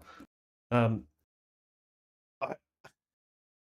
don't know if preparing is necessary. Really, it really isn't like a preparing thing. Besides the painting. Somebody called me a hardcore player at one of the tables. I thought that was kind of interesting. We were like, who's played the game before? Like, okay, so we got some new people. We got, like a hardcore player over here. I was just like, I don't know if I call myself a hardcore player. Would you guys call me a hardcore player? I didn't take offense to it. It caught me off guard. It's just like, am I a hardcore player? I don't think I am. I don't pay attention to lore. I don't know the rules whenever it matters. 5 XP mistakes. Like crazy. Okay. All right. Maybe I am. Maybe I'm involved. My wallet says I'm hardcore. my bank account says I'm hardcore. And I play with the mega difficulty. You're right. Okay. Let's see. Not certain early in stream. You mentioned new sculpts. Which new sculpts are we referring to? Are you talking like the butcher? Is it the one you're talking about? It's the only one we've seen, first of all, as far as his level 2 scale up prototypes. And it wasn't really for me. Oh yeah, again, I did see one. I actually did see one live in person, and it was the Griffin. If you've seen the original, like OG Griffin resin, it's pretty neat. I'd buy it. Being a Purdue grad, the Griffin is our like crest. I'd love to have a Griffin resin. The new Griffin is like so much bigger and more detailed than the original. The original is cool, but this one it blows it out of the water as far as details go. I don't have a picture of it to share. Apologies, you're gonna have to find it somewhere. Although I think I like the pose of the old one more than the new one. But the detail and the size, the scale up, Griffin looks freaking amazing. I just hope they separate it enough, looks-wise, so that the Phoenix and the Griffin are immediately identifiable as to one or the other, and don't look, just don't look similar, right? Yeah, so on the internet somewhere is like a little 360 panoramic of the ivory dragon. From my Instagram, it's floating around there somewhere, and it's on Lanterns Right. That model has, I don't think it's changed any since we've seen it. It's still the same model in the case. So I'm curious what they're gonna do to that. I think that's gonna go through another set of like updates and detail stuff. They had to do that like weird scanning software to get it. Like, I can't remember what the heck that was for, whether it was for the sim or something else. They had to rescan it because the old stuff wasn't working or the old plates weren't available. But that is going to be really cool. And he did clarify it's going to be a 2-monster mashup. Yeah, it's freaking huge. Huge, like the wingspan alone. But the idea that he has that like the bottom bit is the node 1, or a node. I didn't say one. It's a node quarry, and then the rider, the guy on the top, is going to be a nemesis, and then the finale is the combined like double. I think that's so cool. Although I thought I heard before it was 3 pieces, and now it's 2. Maybe I'm making that up. I'm just full on dementia. Who knows? That's going to be awesome. Because it is exactly why, or what he was talking about. It's just like with the Gold Smoke Knight, I didn't paint that for years because I'm just like, why? See it once a year gets on the table. So I'm very happy that it's going to be used more than once. That'd be look at the size of the thing. It'd be crazy if you only got that to the table once. I mean, I would just, at that point, you almost sell the mini and just use a little terrain square and put it on the table. Imagine this is a giant mini. All right. Anything else? Anybody else got stuff? Tomorrow we are continuing with the settlement of Reprise here, same time, 10 a.m. We did a Phoenix level 2 fight before GenCon. Royal we. Maybe I'll have a guest. Maybe I won't. But we got a whole bunch of resources from the level 2 Phoenix, and we have loads of stuff to do in the settlement. We got 5 endeavors, and well, we could make a whole bunch of stuff. We could do a full set of Phoenix armor actually, but we're probably going to save that for Lantern. Yeah, there's a lot to do. So join me for that tomorrow. Again, go tell your friends. We're going to be doing that Kingdom Death goodie bag giveaway here on the channel, and I need more Twitch and YouTube followers and likes to make that happen. And there's also going to be 2nd places and 3rd place bonuses and whatnot. So details by next Friday, right? I'm putting my foot down. All right. Anything else? 1:15. I got time. Otherwise, I might go have lunch and start sleeving my content. All right. Well, then that's it for me. I'm glad you guys enjoyed the unboxing. Let me know if you have questions. Jump in Discord. Hit the link in the About Me. And we will see you guys tomorrow, bright and early. All right? See you guys later. Adios, amigos.